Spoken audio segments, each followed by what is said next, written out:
നമസ്കാരം, ന്യൂസ് നൈറ്റിലേക്ക് സ്വാഗതം. പുതുവൈപ്പിനിലെ പോലീസ് സംഘർഷത്തെ ന്യായീകരിച്ച് DGP TP Senkumar. DCP Yathish Chandra ചെയ്തത് ശരിയായ നടപടിയാണ്. പോലീസ് അവരുടെ ഉത്തരവാദിത്തമാണ് നിറവേറ്റിയതെന്നും DGP അറിയിച്ചു. പുതുവൈപ്പിൽ യതീഷ് ചന്ദ്രയുടെ നേതൃത്വത്തിൽ പോലീസ് അതിക്രമം നടത്തിയെന്ന മട്ടിൽ മാധ്യമങ്ങൾ വാർത്ത നൽകിയെന്നും സെൻകുമാർ പറഞ്ഞു. എറണാകുളം ഹൈക്കോടതി ജംഗ്ഷനിൽ IOC സമരക്കാർക്കെതിരെ ലാത്തിചാർജ് നടത്തിയ യതീഷ് ചന്ദ്രയെ കൊച്ചി സേഫ് ഹൗസിൽ വിളിച്ചു വരുത്തിയാണ് DGP സെൻകുമാർ വിശദീകരണം തേടിയത്. ലാത്തിചാർജിന്റെ ദൃശ്യങ്ങളും എഴുതി തയ്യാറാക്കിയ മറുപടിയും യതീഷ് ചന്ദ്ര സെൻകുമാറിന് കൈമാറി. ദൃശ്യങ്ങൾ പൂർണ്ണമായും പരിശോധിച്ച ശേഷം സെൻകുമാർ യതീഷ് ചന്ദ്രയെ ന്യായീകരിക്കുകയായിരുന്നു. പ്രധാനമന്ത്രിക്ക് തീവ്രവാദ ഭീഷണി ഉണ്ടായിരുന്നതുകൊണ്ടാണ് യതീഷ് ചന്ദ്ര ഇത്തരത്തിൽ സമരക്കാരോട് പെരുമാറിയതെന്ന് DGP പറഞ്ഞു. യതീഷ് ചന്ദ്ര ഇവിടെ പ്രധാനമന്ത്രി വന്ന ദിവസം വാസ്തവത്തിൽ വലിയൊരു ത്രെട്ട് പോലും ഉണ്ടായിരുന്നു. ഞങ്ങൾ പുറത്ത് പറഞ്ഞിട്ടില്ല. മനസ്സിലാകുന്നുണ്ടോ? അങ്ങനെയുള്ളൊരു ദിവസം പെട്ടെന്ന് കയറി പ്രധാനമന്ത്രി പോകുന്ന റൂട്ടിൽ സംഘർഷം ഉണ്ടാക്കാൻ ശ്രമിച്ചു. അയാൾ ആരെങ്കിലും എത്രയാണ് കാണിച്ചിരിക്കുന്നത്? ഞാൻ ആ വീഡിയോ കംപ്ലീറ്റ് കണ്ടു. ഞാൻ ചോദിക്കുന്നത്, യതീഷ് ചന്ദ്രൻ മർദ്ദിച്ചതിൻ്റെ മാത്രം നിങ്ങളൊന്ന് കാണിക്കൂ. അപ്പം ഞാൻ പറഞ്ഞുതരാം. നിങ്ങൾ കാണിക്കൂ.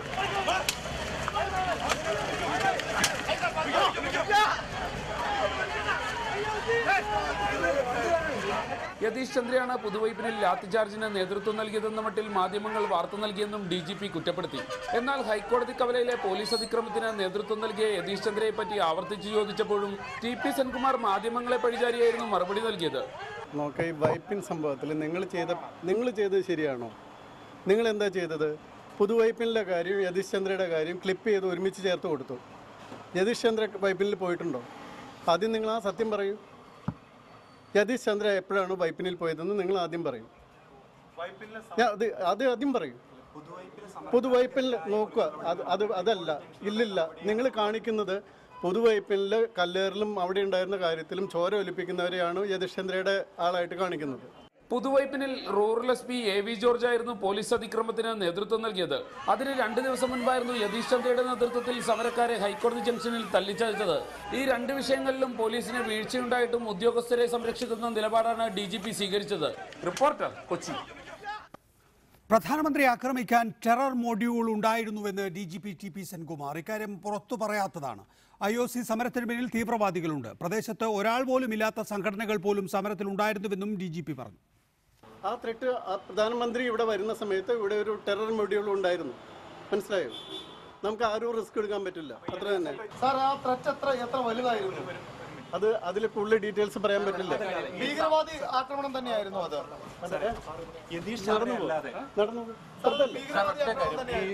ഈ സമരത്തിന് പിന്നിൽ ഈ തീവ്ര സംഘടനകൾ ഉണ്ട്. തീർച്ചയായിട്ടും ഉണ്ട്. കാരണം അവിടെ ഒരാളില്ലാത്തവരും സമരത്തിന് വരുന്നുണ്ട്. ഈ വിഷയത്തിൽ നമ്മോടൊപ്പം NC മോഹനൻ, CPIM എറണാകുളം ജില്ലാ സെക്രട്ടേറിയറ്റ് അംഗം, VV രാജേഷ് BJP നേതാവ്, R Venugopal deputy chief exclusive controller Hyderabad, Murali സമരസമിതി കൺവീനർ, P രാജു CPI ജില്ലാ സെക്രട്ടറി, ഹൈബി ഈഡൻ, P രാജീവ് എന്നിവരെ ടെലിഫോൺ ലൈനിലും പ്രതീക്ഷിക്കുന്നു. ആദ്യം ശ്രീ NC മോഹനൻ, പോലീസ് ഇപ്പോൾ വലിയ മാനങ്ങളിലേക്ക് പോവുകയാണ്. ഹയർ ഏരിയയിൽ നിന്ന് ഒരു ഇൻപുട്ട് ഉണ്ടായിരുന്നു. അതായത് ഇൻ്റലിജൻസോ അല്ലെങ്കിൽ റോയോ പോലുള്ള ഏതെങ്കിലും ഒരു അന്താരാഷ്ട്ര തലത്തിൽ പ്രവർത്തിക്കുന്ന ഇന്ത്യൻ ഏജൻസിയിൽ നിന്ന് സംസ്ഥാന പോലീസിന് ഒരു ഇൻപുട്ട് ഉണ്ടായിരുന്നു. ഒരു റാഡിക്കൽ പേഴ്സൻ്റെ ഇലക്ട്രോണിക് ലൊക്കേഷൻ കൊച്ചിയാണ്. അതുകൊണ്ട് തന്നെ പതിവിൽ നിന്ന് വ്യത്യസ്തമായി കമാൻഡോസിനെ, തണ്ടർബോൾട്ടിനെ, ഇന്ത്യ റിസർവ് ബറ്റാലിയനെ റോഡിൽ കേരള പോലീസിൻ്റെ ഒപ്പം വിന്യസിച്ചിരുന്നു. അങ്ങനെ ഒരു റാഡിക്കൽ പേഴ്സൻ്റെ അല്ലെങ്കിൽ ഔട്ട്ഫിറ്റിൻ്റെ സാന്നിധ്യം കൊച്ചിയിലുണ്ട് എന്ന് പറയുന്ന വിധത്തിലേക്ക് കാര്യങ്ങൾ നീങ്ങുന്നത് യഥാർത്ഥത്തിൽ ഈ സമരത്തെ പൊളിക്കാനാണോ അതോ അങ്ങനെയുള്ളതാണോ എന്ന് സംബന്ധിച്ച് ഔദ്യോഗികമായ വിശദീകരണം താങ്കൾക്ക് പറയാനാകില്ല എങ്കിൽ പോലും ഈ സമരത്തെ പൊളിക്കാൻ വേണ്ടി പോലീസ് ഇപ്പോൾ ഇല്ലാ കഥകൾ മെനയുകയാണോ?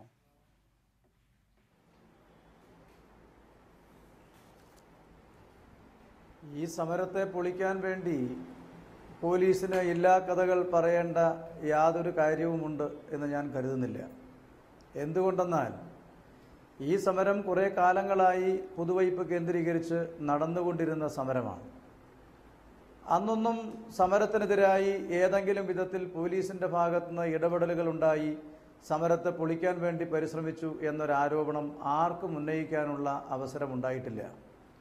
എന്നാൽ കേരളത്തിൻ്റെ അഭിമാനമായി എല്ലാവരും കണക്കാക്കുന്ന കൊച്ചി മെട്രോയുടെ ഉദ്ഘാടനത്തിന് ബഹുമാനപ്പെട്ട പ്രധാനമന്ത്രി 17-ാം തീയതി കൊച്ചിയിലെത്തും എന്നിരിക്കെ അതിന് സുരക്ഷിതത്വം ഒരുക്കുന്നതിന് വേണ്ടി, സംരക്ഷണം ഒരുക്കുന്നതിന് വേണ്ടി സ്പെഷ്യൽ പ്രൊട്ടക്ഷൻ ഗ്രൂപ്പിൻ്റെ എല്ലാവിധ സാന്നിധ്യവും പരിശോധനയും ദ്രുതഗതിയിൽ കൊച്ചിയിൽ നടന്നുകൊണ്ടിരിക്കെ ആ സന്ദർഭം തന്നെ IG ഓഫീസിലേക്ക് ഒരു മാർച്ച് സംഘടിപ്പിക്കാൻ ഈ സമരസമിതിയെ പ്രേരിപ്പിച്ച ഘടകം എന്തായിരുന്നു എന്ന കാര്യം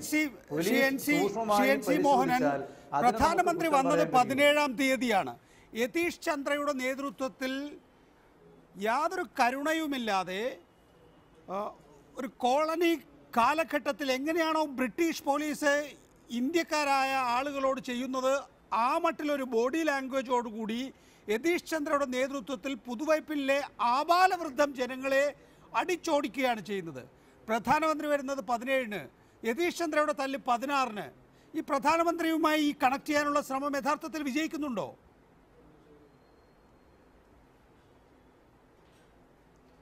പ്രധാനമന്ത്രിയുമായി കണക്ട് ചെയ്യുകയല്ലല്ലോ. 17-ാം തീയതി പ്രധാനമന്ത്രി കൊച്ചിയിലെത്തുമ്പോൾ സ്വാഭാവികമായും ആവശ്യമായ സുരക്ഷിതത്വം ഉറപ്പുവരുത്തുന്നതിന് വേണ്ടിയിട്ടുള്ള പരിശോധനയും നടപടിക്രമങ്ങളും 16-ാം തീയതി നടക്കുമല്ലോ. 16-ാം തീയതി ഇവിടെ സാന്നിധ്യമുള്ള, ഇവിടെ സന്നിഹിതരായിട്ടുള്ള സ്പെഷ്യൽ പ്രൊട്ടക്ഷൻ ഗ്രൂപ്പിന്, കേരള പോലീസിന്, പ്രധാനമന്ത്രിക്ക് സുരക്ഷിതത്വം ഒരുക്കി കൊടുക്കാൻ കഴിയുന്ന അന്തരീക്ഷം കൊച്ചിയിലില്ല എന്ന് കണക്കാക്കിയാൽ കേരളത്തിനാകെ തന്നെ അതൊരു അപമാനമായി മാറുമായിരുന്നു എന്ന് നമുക്ക് കണക്കാക്കേണ്ടി വരും. അതിന് കേരളത്തിലെ ചിന്തിക്കുന്ന രാജേഷ്, ഇങ്ങനെ ഒരു ഇൻപുട്ട്, അതായത് ഞാൻ നേരത്തെ പറഞ്ഞത് ഈ പോലീസ് വാക്കുകളിൽ തന്നെ ഞാനത് ഉന്നയിക്കുന്നത് കൊണ്ട് കൂടുതൽ എന്തെങ്കിലും ഗ്രഹിക്കാൻ താങ്കൾക്ക് കഴിയുമെങ്കിൽ അതുകൂടി താങ്കൾ പറയട്ടെ എന്ന് വിചാരിച്ചിട്ടാണ്. ഒരു ഉന്നത പോലീസ് ഉദ്യോഗസ്ഥൻ ടെലിഫോണിൽ പറഞ്ഞതാണ്, ഹയർ ഏരിയയിൽ നിന്ന് ഒരു ഇൻപുട്ടുണ്ട്, ഒരു റാഡിക്കൽ പേഴ്സൻ്റെ ഇലക്ട്രോണിക് ലൊക്കേഷൻ കൊച്ചിയാണ്, അതുകൊണ്ട് നിങ്ങൾക്ക് റോഡിലിറങ്ങി നോക്കിയാൽ, അന്നത്തെ ദിവസം റോഡിലിറങ്ങി നോക്കിയാൽ കാണാം കമാൻഡോസ് ഉണ്ട്, കേരള കമാൻഡോസ് ഉണ്ട്, തണ്ടർ ബോൾട്ട് ഉണ്ട്, ഇന്ത്യ റിസർവ് ബറ്റാലിയൻ ഉണ്ട്. സാധാരണഗതിയിൽ റോഡിൽ പോലീസുകാർ മാത്രമാണല്ലോ ഉണ്ടാവുക. ഈ പറയുന്ന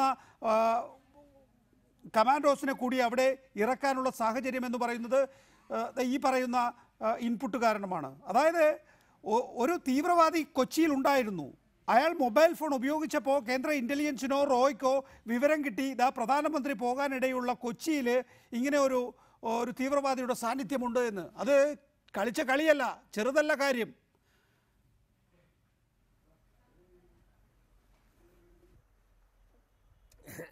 നികേഷ്, താങ്കൾ പറഞ്ഞതുപോലെ ഒരു ഹയർ അതോറിറ്റിയിൽ നിന്നും വിവരം ലഭിച്ചു എന്ന് പറഞ്ഞാൽ റോ അല്ലെങ്കിൽ ഇന്റർപോൾ വരെ ആകാം, ഇന്റലിജൻസ് ഏജൻസി എവിടെ നിന്നും ആകാം, ഇന്റർപോളിൽ നിന്നുൾപ്പെടെ ആകാം. അങ്ങനെയുള്ള പല സമയത്തും പ്രധാനമന്ത്രി അടൽ ബിഹാരി വാജ്പേയി, LK അദ്വാനി ഒക്കെ വന്നപ്പോഴേക്കും, പ്രവീൺ തോഗാഡിയൊക്കെ വന്നപ്പോഴേക്കും ഇത്തരത്തിലുള്ള വിവരങ്ങൾ ലഭിച്ചതായിട്ട് പിന്നീട് ഞങ്ങൾക്ക് മനസ്സിലാക്കാൻ സാധിച്ചിട്ടുണ്ട്. താങ്കൾ പറഞ്ഞ ആ വാക്കുകൾ നമ്മൾ പരിശോധിക്കുകയാണെങ്കിൽ ഇലക്ട്രോണിക് ഡിവൈസുമായി ഏതോ ഒരു തീവ്രവാദിയോ ഇതിനു വേണ്ടി പ്രത്യേകം നിയോഗിക്കപ്പെട്ട ആൾക്കാർ, ഇപ്പോൾ നരേന്ദ്രമോദിയെ ഫോക്കസ് ചെയ്യാൻ, സോണിയാഗാന്ധിയെ ഫോക്കസ് ചെയ്യാൻ, രാഹുൽ ഗാന്ധിയെ ഫോക്കസ് ചെയ്യാൻ പ്രത്യേക ടീമുകൾ നിയോഗിച്ചിട്ടുണ്ട്. ആ ഘടകങ്ങളുമായി ബന്ധപ്പെട്ട ആരെങ്കിലും തന്നെ ഈ പ്രദേശത്ത് ഉണ്ടായിരുന്നിരിക്കുന്നു എന്നുള്ളൊരു വിവരം പോലീസിന് കിട്ടി കാണണം എന്നാണ് DGP പറഞ്ഞതിൽ നിന്നും നമ്മൾ അനുമാനിക്കേണ്ടത്. പക്ഷേ അങ്ങനെ ഉണ്ട് എങ്കിൽ കേരള പോലീസും കേരള വിജിലൻസും ഒക്കെ, കേരള ഗവൺമെൻറ്റും ഒക്കെ തന്നെ വളരെ വിജിലൻ്റായി പെരുമാറണം എന്നുള്ള കാര്യത്തിൽ യാതൊരു സംശയവുമില്ല.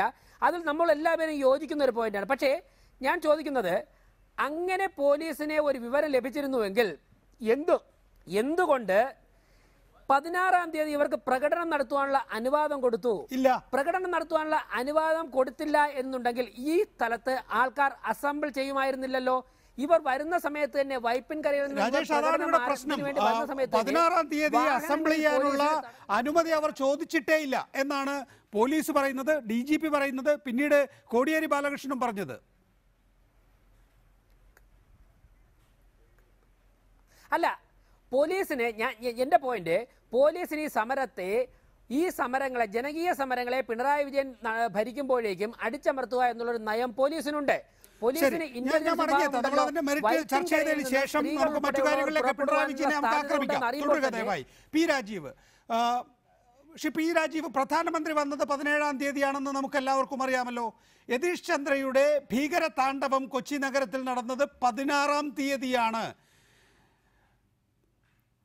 പ്രധാനമന്ത്രി വരുന്നതിന് മുമ്പ് സമരക്കാരെ ഒഴിവാക്കുക എന്നുള്ളതാണ് ലക്ഷ്യമായി പോലീസ് പറഞ്ഞിരുന്നത്, കോടിയേരി ബാലകൃഷ്ണൻ പറഞ്ഞിരുന്നത്. 17-നും പ്രധാനമന്ത്രി കാനൻ രാജേന്ദ്രൻ്റെ ചോദ്യമുണ്ട് അവിടെ. കാനൻ രാജേന്ദ്രൻ ചോദിക്കുന്നത്, ദില്ലിയിലുള്ള പ്രധാനമന്ത്രിക്ക് സുരക്ഷാ പ്രശ്നമുണ്ടെങ്കിൽ കൊച്ചിയിൽ അടിക്കുന്നത് എന്തിനാണ്? IOC പ്ലാന്റിന് സുരക്ഷ കൊടുക്കാൻ ഹൈക്കോടതി ഉത്തരവുണ്ടെങ്കിൽ മറൈൻ ഡ്രൈവിൽ അടിക്കുന്നത് എന്തിനാണ്?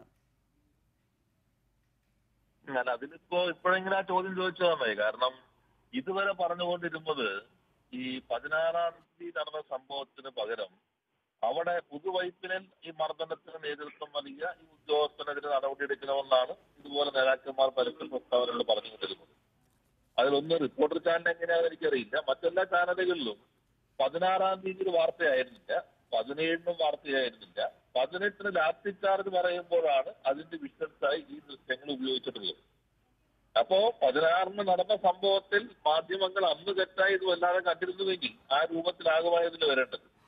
ഒരു ചോദ്യം ഇപ്പൊ ചോദിച്ചത്, ഡൽഹിയിലിരിക്കുന്ന പ്രധാനമന്ത്രിക്ക് എന്തിനാണ് തലേ ദിവസം കൊച്ചിയിൽ അടിക്കുന്നത് ചോദിച്ചാൽ, നമ്മുടെ നാട്ടിൽ പ്രധാനമന്ത്രി വരുന്ന സന്ദർഭത്തിലും പ്രസിഡന്റ് വരുന്ന സന്ദർഭത്തിലും SPGയുടെ ട്രയൽ റണ്ണുകളുണ്ട്. ഞാൻ മനസ്സിലാക്കുന്നിടത്തോളം SPGയുടെ ലാസ്റ്റ് ട്രയൽ തലേ ദിവസം അവർ നേരിട്ട് നടത്തുന്നതിന് തൊട്ട് മുൻപായിട്ടാണ് തീർത്തും അപ്രതീക്ഷിതമായിക്കൊണ്ട് ഈ രണ്ട് സംഘങ്ങൾ IG ഓഫീസിന് മുൻപിലും ഹൈക്കോടതി ജംഗ്ഷന് മുൻപിലേക്ക് എത്തുന്നത്. അത് ഏതെങ്കിലും അനുമതി വാങ്ങിയിട്ടുള്ള പ്രകടനമോ, ഏതെങ്കിലും നിശ്ചയിക്കപ്പെട്ട സമരമോ, പത്രത്തിൽ അറിയിച്ചുകൊണ്ടുള്ള സമരമോ, പത്രക്കാരെ വിളിച്ചറിയിച്ചിട്ടുള്ള സമരമോ എന്ന രൂപത്തിലൊന്നും ആയിരുന്നില്ല അത് വന്നിരുന്നത്. ആ സന്ദർഭത്തിൽ അതിന് തൊട്ട് മുൻപ് ക്ലിയർ ചെയ്യപ്പെട്ടില്ലായിരുന്നുവെങ്കിൽ ഇന്ന് ഈ ചോദ്യം ചോദിക്കുന്ന ആളുകൾ ആ ക്ലിയർ ചെയ്യുന്ന രീതിയെ കുറിച്ചെല്ലാം പരിശോധിക്കുന്നതാണ്. ഗവൺമെന്റ് തന്നെ പരിശോധിക്കേണ്ടതാണ്. അങ്ങനെയാണ് ചെയ്യേണ്ടിരുന്നത്. വേറെ മാർഗങ്ങൾ ഉണ്ടായിരുന്നോ അതെല്ലാം ഗവൺമെന്റ് പരിശോധിക്കേണ്ടതാണ്. പക്ഷെ അങ്ങനെ സംഭവം അവിടെ ക്ലിയർ ചെയ്യപ്പെട്ടില്ലായിരുന്നുവെങ്കിൽ SPGയുടെ ആ ലാസ്റ്റ് ട്രയൽ വരുന്ന സന്ദർഭത്തിൽ ആ പ്രശ്നങ്ങൾ ഉണ്ടാകുമായിരുന്നുവെങ്കിൽ മിക്കവാറും സുരക്ഷാ ക്രമീകരണങ്ങളുടെ വീഴ്ച എന്നുള്ളതായിരിക്കും ചാനലുകൾ ചർച്ച ചെയ്യുന്നത്. ദയവായി തുടരുക ശ്രീ പി രാജീവ്. സമരസമിതി കൺവീനർ മുരളി, ശ്രീ മുരളി, 16-ാം തീയതിയാണ് മറൈൻ ഡ്രൈവിൽ വെച്ച് സമരക്കാർക്ക് നേരെ യതീഷ് ചന്ദ്രയുടെ നേതൃത്വത്തിലുള്ള പോലീസ് ഭീകരമായി മർദ്ദനം അഴിച്ചുവിടുന്നത്. ഇപ്പോൾ പോലീസ് പറയുന്നത്, താങ്കൾ ഇപ്പോൾ വന്നത് ചേർന്നുകൊണ്ട് ഞാൻ ഒരിക്കൽ കൂടി വരികയാണ്, അതായത് ഒരു അലർട്ട് ഉണ്ടായിരുന്നു, ഒരു റാഡിക്കൽ പേഴ്സൻ്റെ, അതായത് ഒരു തീവ്രവാദിയുടെ ഇലക്ട്രോണിക് ലൊക്കേഷൻ കൊച്ചിയാണ് എന്ന് പറയുന്നു. അപ്പോൾ ഈ DGP പറയുന്നതിൽ നിന്നും പിന്നീട് പോലീസ് വിശദീകരിക്കുന്നതിൽ നിന്നും ഒക്കെ നമുക്ക് കരുതാൻ കഴിയുന്നത്, നിങ്ങളിലൂടെ ഈ തീവ്രവാദിക്ക് ഒരു സമര ഭടനായി ചേർന്ന് പ്രധാനമന്ത്രിയെ ആക്രമിക്കാനുള്ള അവസരമായി ഈ സമരമുഖം മാറുമായിരുന്നു. അതുകൊണ്ടാണ് പോലീസ് ഇത്രയധികം ശക്തിയോടുകൂടി നിങ്ങളെ അടിച്ചത്. അത് പോലീസ് ചെയ്ത ഈ അതിക്രമത്തിന് ന്യായീകരിക്കാൻ വേണ്ടി പറയുന്ന കാരണങ്ങളാണ്. കാരണം ഈ അടിയുടെ തലേ ദിവസം 300-ൽ പരം ആളുകളെ പുതുവൈപ്പിൽ നിന്ന് പോലീസ് അറസ്റ്റ് ചെയ്ത് നീക്കി. ഒരു മണ്ണ് തരി പോലും ആ പോലീസിൻ്റെ ദേഹത്തോ പോലീസായിട്ടൊരു അക്രമമോ ഞങ്ങളുടെ നാട്ടുകാർ ചെയ്തില്ല. എറണാകുളത്തേക്ക് പ്രതിഷേധിക്കാൻ ചെന്നപ്പോൾ പിറ്റേ ദിവസം പ്രധാനമന്ത്രി വരുന്നതിൻ്റെ ഭാഗമായിട്ട് കേരളത്തിലെ 1/3 പോലീസുകാർ എറണാകുളം സിറ്റിയിലുണ്ട്. അത്രയും പോലീസുകാരുടെ ഇടയിലേക്ക് 100-200 പേർ ചെന്നാൽ അവർക്ക് അറസ്റ്റ് ചെയ്ത് മാറ്റാമല്ലോ. നിങ്ങൾ ഈ മറൈൻ ഡ്രൈവിൽ നേരത്തെ അനുവാദം വാങ്ങിയിട്ടാണോ ചെന്നത്? ഞങ്ങൾ അനുവാദം വാങ്ങിയിട്ടില്ല. ഞങ്ങൾക്ക് അനുവാദം കിട്ടുകയുമില്ല. ഫെബ്രുവരി 16 മുതൽ ഞങ്ങൾക്ക് മൈക്ക് പോലും നിഷേധിച്ചിരിക്കുകയാണ്. കലാപമുണ്ടാക്കുന്ന ആൾക്കാരാണെന്നാണ് ഇൻ്റലിജൻസ് റിപ്പോർട്ടെന്ന് പറയുന്നത്. ഇതെല്ലാം ജനകീയ സമരത്തിനെ അടിച്ചൊതുക്കാൻ വേണ്ടി ഭരണകൂടം മെനഞ്ഞുകൂട്ടുന്ന അഭിപ്രായങ്ങൾ. ശരിയാണ്. ഇന്നലെ വരെ ഇപ്പോൾ റൂറൽ SP ആയാലും പോലീസ് വേർഷൻ മുഴുവൻ നിങ്ങൾ തീവ്രവാദ സ്വഭാവമുള്ളവർ, നിങ്ങളിൽ തീവ്രവാദ സ്വഭാവമുള്ളവർ നുഴഞ്ഞു കയറിയിട്ടുണ്ട് എന്നുള്ളതാണ്. അപ്പോൾ എല്ലാവരും അതിനോട് ആ നിലയിൽ തന്നെയാണ് പ്രതികരിച്ചിട്ടുള്ളത്. എന്തെങ്കിലും ഒരു ജനകീയ സമരം വരുമ്പോൾ തീവ്രവാദ സ്വഭാവമുണ്ട് എന്നും അവർ തീവ്രവാദ സ്വഭാവമുള്ളവർ നുഴഞ്ഞു കയറും എന്നൊക്കെ പറയുന്നു. പക്ഷേ ഇത് കളിച്ച കളിയല്ല. ഇത് പ്രധാനമന്ത്രിക്കെതിരെ ഒരു തീവ്രവാദി മൊഡ്യൂൾ, ഒരു ടെറർ മൊഡ്യൂൾ ഉണ്ട് എന്ന് DGP ഓപ്പണായിട്ട് പറയുകയാണ്. ഞങ്ങൾ നിങ്ങളോട് പറയാതിരുന്നതാണ്, ഞങ്ങൾക്ക് അവിടെ റിസ്ക് എടുക്കാൻ കഴിയില്ല എന്നാണ് പറയുന്നത്. പ്രധാനമന്ത്രിയുടെ സുരക്ഷ സംബന്ധിച്ച് പുക വിടില്ല പോലീസ്. അന്നല്ലല്ലോ പ്രധാനമന്ത്രി വരുന്നത്, പിറ്റേ ദിവസമാണ്. അതാണ് രാജീവ് ഇപ്പോൾ പറഞ്ഞത്. പ്രധാനമന്ത്രി വരുമ്പോൾ ആ മണിക്കൂറിലല്ല അവിടെ സുരക്ഷാ ക്ലിയറൻസ് ഉണ്ടാവുക. SPGയുടെ നിയന്ത്രണം മുഴുവനായി തലേ ദിവസം തന്നെ ഉണ്ടായേക്കാം. ആയിക്കോട്ടെ, ഒരു തീവ്രവാദി അറ്റാക്ക് പ്രധാനമന്ത്രിയെ ചെയ്യുന്നത് അദ്ദേഹം പോകുന്ന ആ സമയത്തായിരിക്കണമല്ലോ. തലേ ദിവസം വന്ന് ബോംബ് പൊട്ടിച്ചാൽ ഡൽഹിയിലിരിക്കുന്ന പ്രധാനമന്ത്രി മരിക്കുമോ? തീവ്രവാദി? എനിക്ക് 57 വയസ്സായി. ഞാനൊക്കെ സ്റ്റേഷനിൽ അന്വേഷിക്കുക, ഒരു പെറ്റി കേസ് പോലും എൻ്റെ പേരിൽ ചാർജ് ചെയ്തിട്ടില്ല. ഞാനിതിൻ്റെ കൺവീനറാണ്. 80ഓളം സംഘടനകളിൽ ഞങ്ങളുടെ ഈ സമരത്തിന് പിന്തുണയുണ്ട്. ഞങ്ങൾക്കൊരു കോർ കമ്മിറ്റിയുണ്ട്, എക്സിക്യൂട്ടീവ് ഉണ്ട്, ജനറൽ ബോഡിയുണ്ട്.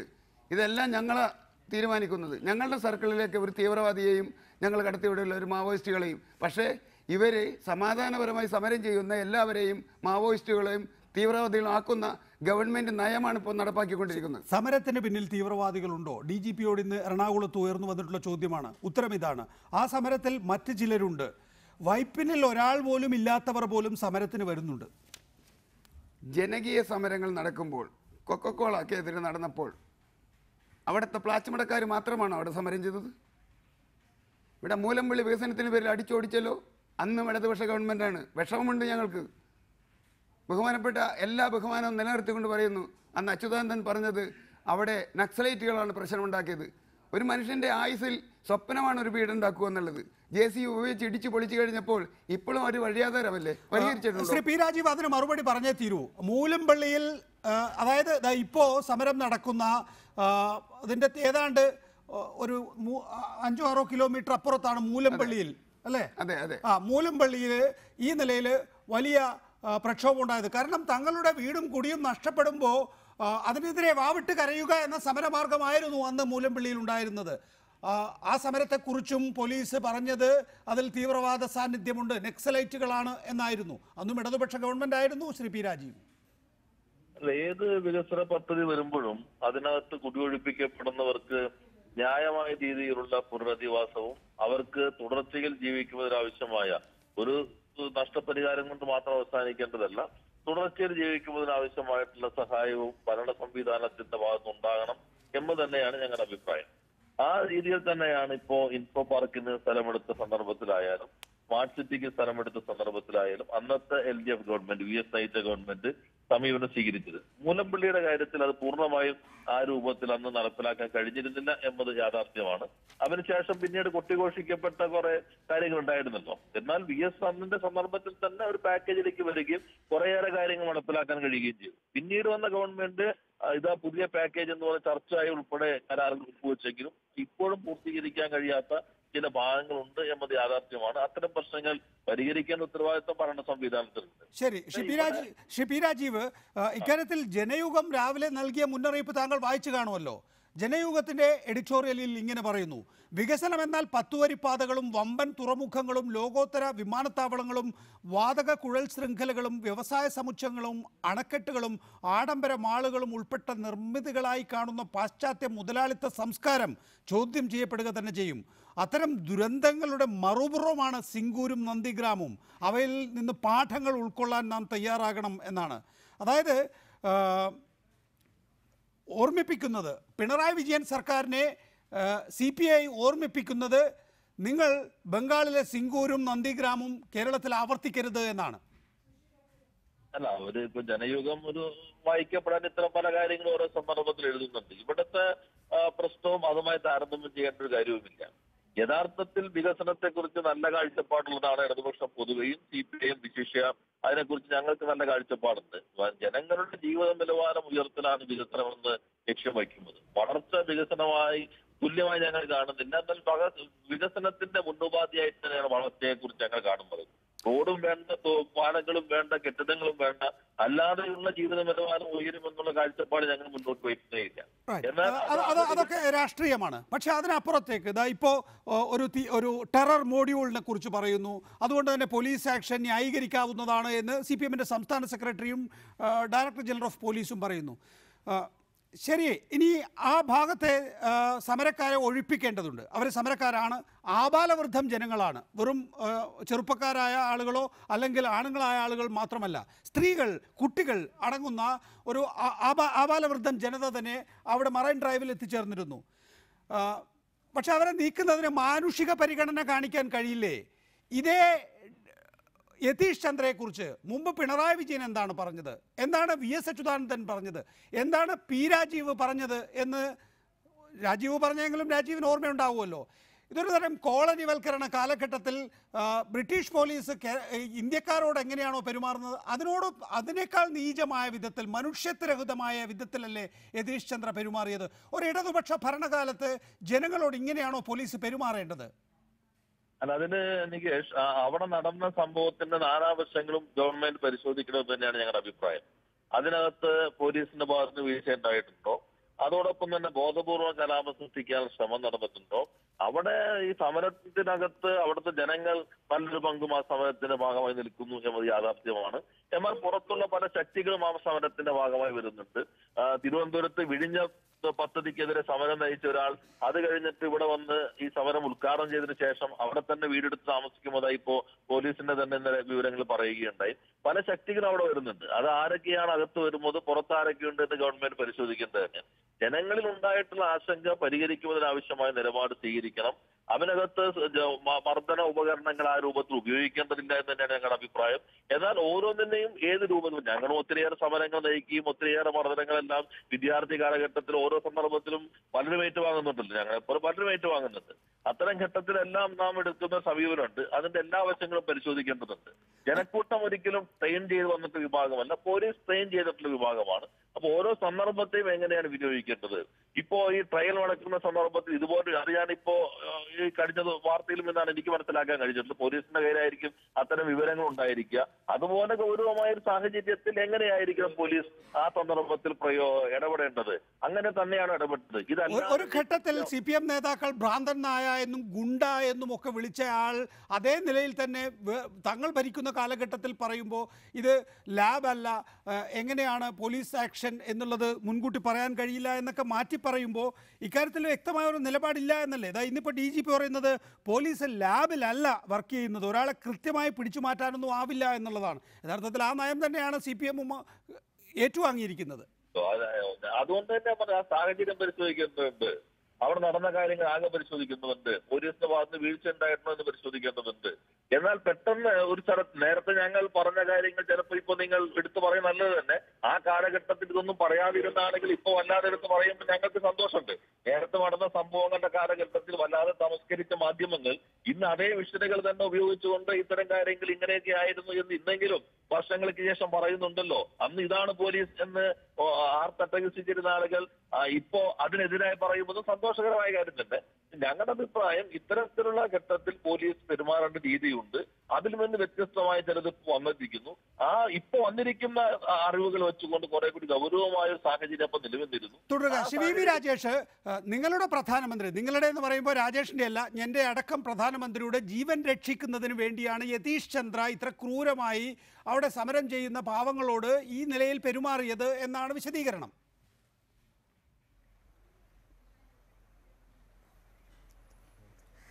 നികേഷേ, അതിനോട് യോജിക്കാൻ സാധിക്കില്ല. ഇപ്പോൾ പ്രധാനമന്ത്രിയുടെ മേൾക്ക് വെച്ചുകൊണ്ട് പ്രധാനമന്ത്രി വന്നതുകൊണ്ടാണ് ഞങ്ങളിതൊക്കെ ചെയ്തത് എന്ന് പറഞ്ഞുകൊണ്ട് തടിയൂരുവാനുള്ള ശ്രമം ഇന്ന് DGPയുടെ ഭാഗത്തുനിന്നും കോടിയേരി ബാലകൃഷ്ണന്റെ ഭാഗത്തുനിന്നും ഉണ്ടായി. നരേന്ദ്രമോദി പോകുന്ന പല സ്ഥലങ്ങളിലും തീവ്രവാദ ഭീഷണി ഉണ്ട് എന്നുള്ള കാര്യം ഇന്ന് ഈ കേരള പോലീസ് പറഞ്ഞില്ലെങ്കിലും നമുക്കെല്ലാവർക്കും അറിയാവുന്ന കാര്യമാണ്. ലോകത്തെവിടെ പോയാലും അതുണ്ടാകും. ഇനി അദ്ദേഹത്തിന്റെ ജീവിതകാലം മുഴുവൻ ഉണ്ടായിക്കൊണ്ടേയിരിക്കും. 10-15 വർഷം മുമ്പ് ആരംഭിച്ചാണ്. ശരിയാണ്, തീവ്രവാദി ഭീഷണി നരേന്ദ്രമോദിക്ക് ഉണ്ട്. അതിനപ്പുറത്തേക്ക് റാഡിക്കൽ പേഴ്സന്റെ ഇലക്ട്രോണിക് ലൊക്കേഷൻ കൊച്ചിയാണ് എന്ന് പറയുമ്പോൾ ആ ആള് ആ ദിവസങ്ങളിൽ മൊബൈൽ ഫോണിലോ അല്ലെങ്കിൽ ഏതെങ്കിലും ഒരു ഇലക്ട്രോണിക് ഡിവൈസിലൂടെയോ ഇവിടെ നിന്ന് സംസാരിച്ചിട്ടുണ്ട്. അതായത് പ്രധാനമന്ത്രി വരുമ്പോൾ ആ ആൾ ഇവിടെ എത്തിയിട്ടുണ്ട്. അങ്ങനെ ഒരു സൂചന സാധാരണഗതിയിൽ പോലീസ് തരാറില്ല.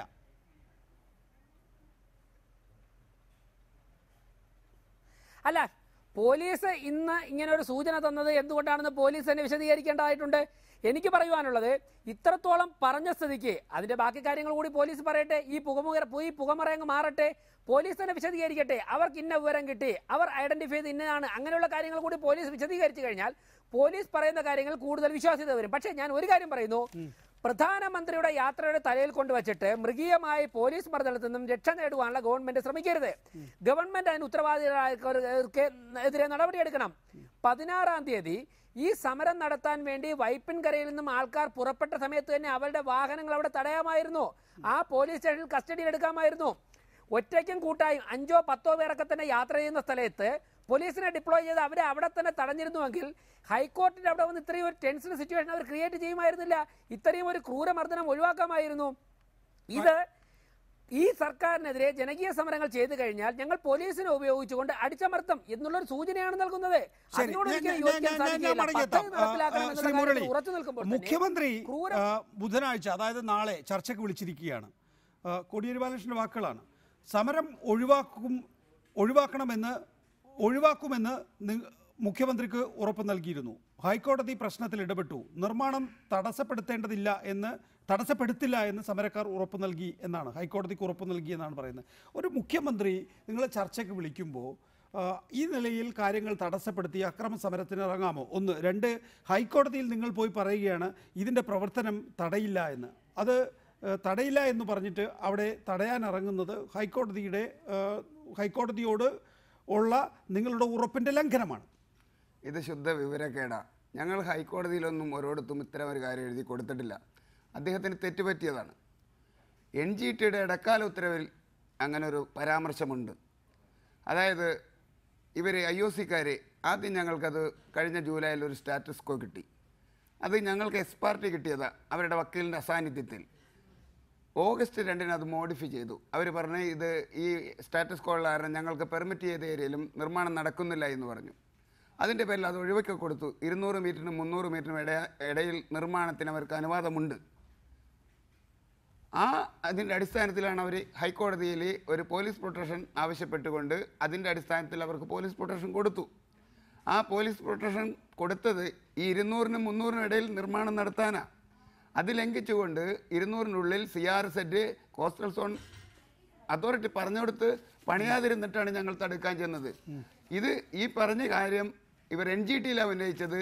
ഈ കക്ഷികൾ കേസ് കൊടുത്തിരിക്കുന്ന കക്ഷി ഒരു KU രാധാകൃഷ്ണ അവിടെ നിന്ന് ഈ നിർമ്മാണം തടസ്സപ്പെടുത്തുന്നു. അവിടെ ഞങ്ങളുടെ വക്കീൽ പറഞ്ഞ കാര്യമാണ് എൻ്റെ കക്ഷികൾ അവിടെ യാതൊരു നിർമ്മാണവും തടസ്സപ്പെടുത്തുന്നില്ല എന്ന്. ഇത് പൊതുജനത്തിൻ്റെ വിഷയമാണ്. ഇവർ തന്നെ ഇവിടുത്തെ അപകടം മുന്നിൽ കണ്ടുകൊണ്ട് അവരുടെ ജീവൻ്റെ സുരക്ഷയെ ഉറപ്പാക്കാൻ വേണ്ടി നടത്തുന്ന സമരമാണ്. പൊതുജനമാണ് അവിടെ നിർമ്മാണം തടഞ്ഞിരിക്കുന്നത്, പെറ്റീഷന്മാരല്ല. ശരി, എനിക്കിപ്പോൾ യതീഷ് ചന്ദ്രയുടെ ടെലിഫോണിൽ ബന്ധപ്പെടാൻ കഴിഞ്ഞു. യതീഷ് ചന്ദ്ര ചോദിക്കുന്ന ചോദ്യങ്ങൾ ഇതാണ്: എന്തിനാണ് നിങ്ങൾ 16-ാം തീയതി സിറ്റിയിലേക്ക് വന്നത് എന്നാണ്. ഫോണിൽ സംസാരിക്കാൻ കഴിയില്ല എന്നാണ്. എന്തിനാണ് 16-ാം തീയതി വന്നത്? ഞങ്ങളുടെ പ്രതിഷേധം അതിൻ്റെ തലേ ദിവസം അവിടെ നടന്നിട്ട് 300ഓളം പേരെ അറസ്റ്റ് ചെയ്ത് നീക്കി. അതിനുശേഷം യാതൊരു തരത്തിലുള്ള ഗവൺമെൻറ്റിൻ്റെ ഭാഗത്തു നിന്ന് യാതൊരു ഇതിനെക്കുറിച്ചൊരു അന്വേഷണവുമില്ല. ഞങ്ങളെ സംബന്ധിച്ചിടത്തോളം ഗവൺമെൻറ് ഇടപെടണം ഇതിനകത്ത്. കാരണം കഴിഞ്ഞ 11-ാം തീയതി മുഖ്യമന്ത്രി ഞങ്ങൾ ചർച്ചയ്ക്ക് വിളിച്ചു. ചർച്ചയ്ക്ക് വിളിച്ചതിന് ശേഷം അദ്ദേഹം ഏകപക്ഷീയമായ ഒരു തീരുമാനത്തിലെത്തി. IOCക്കാരോട് പണി ആരംഭിച്ചോ, സമരക്കാരതിനോട് യോജിക്കുക.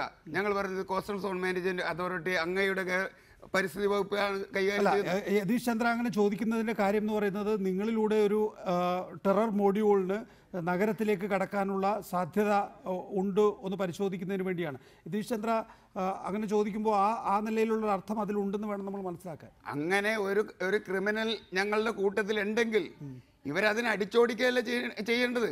ആ ആൾക്കാരെ മുഴുവൻ ഇവർ പിടിച്ച് കസ്റ്റഡിയിൽ വെച്ചിട്ട് അയാളെ പിടിക്കണ്ടേ, അല്ലാതെ അവരെ ഈ കാച്ചമ്പിച്ചു അടിക്കുകയാണോ വേണ്ടത്? ശ്രീ P. രാജീവ്, താങ്കൾക്ക് തോന്നുന്നുണ്ടോ ഇങ്ങനെ ഒരു IOC സമരത്തിലൂടെ ഒരു ടെറർ മോഡ്യൂൾ പ്രധാനമന്ത്രിയെ കാത്ത് നഗരത്തിൽ ഉണ്ടായിട്ടുണ്ടാകുമെന്നൊക്കെ? എന്നോടാണോ? അതെ. അതിന് നമ്മൾ ഈ പോലീസിംഗിലും ഒരു സമരത്തിനിടയിൽ ആർക്കും എപ്പോൾ വേണമെങ്കിലും കയറി പറ്റാം. ഇപ്പൊ അവിടെ മുരളി പറഞ്ഞ് ശരിയായിരിക്കും, അദ്ദേഹത്തിന്റെ പേരിൽ കേസുകളൊന്നുമില്ല. പൊതുവെ നല്ല രീതിയിൽ അവിടെ ജീവിക്കുന്നവരാണ്, സാമൂഹികമായി ഇടപെട്ടുകൊണ്ടിരിക്കുന്നവരാണ്. ഇല്ല, ശ്രീ P. രാജീവ്, താങ്കളുടെ ശബ്ദത്തിൽ എന്തോ പ്രശ്നമുണ്ട്.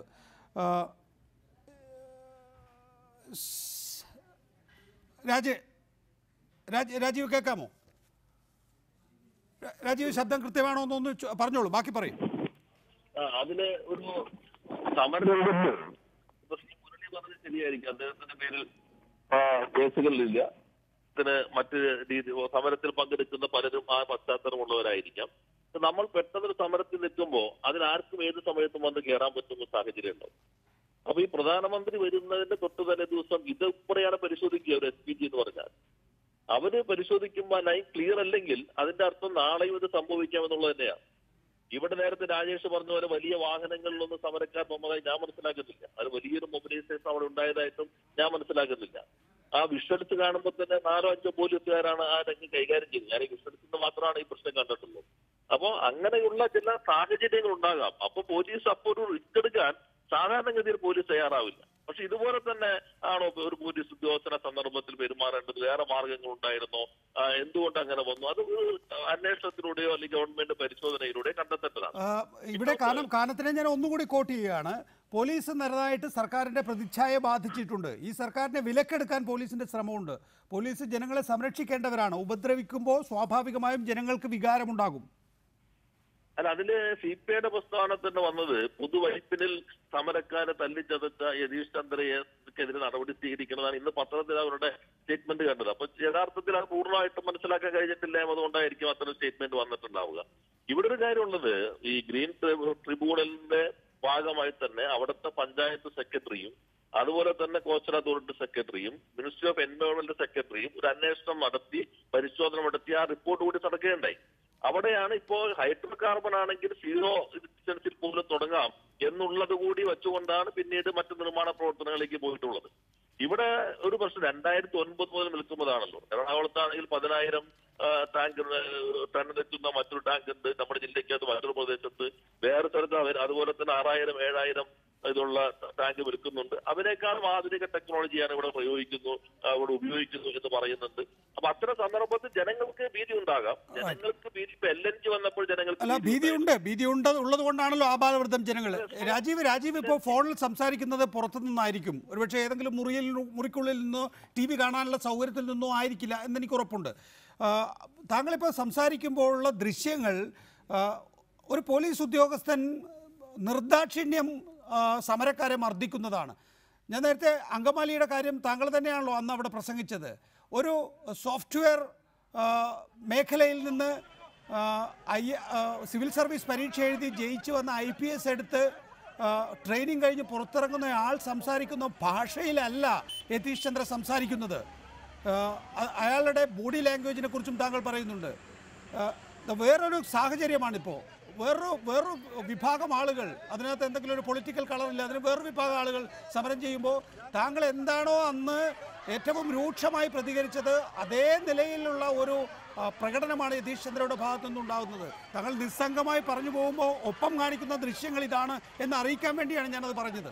അല്ല, അത് നല്ലത് തന്നെ. ഞാൻ പറഞ്ഞത് അന്ന് ഞാൻ പ്രസംഗിച്ച ഒന്നും മാധ്യമങ്ങൾ കൊടുത്തില്ല. ഒരു വാചകമോ ഇരുന്നോ കൊടുത്തിരുന്നുള്ളൂ.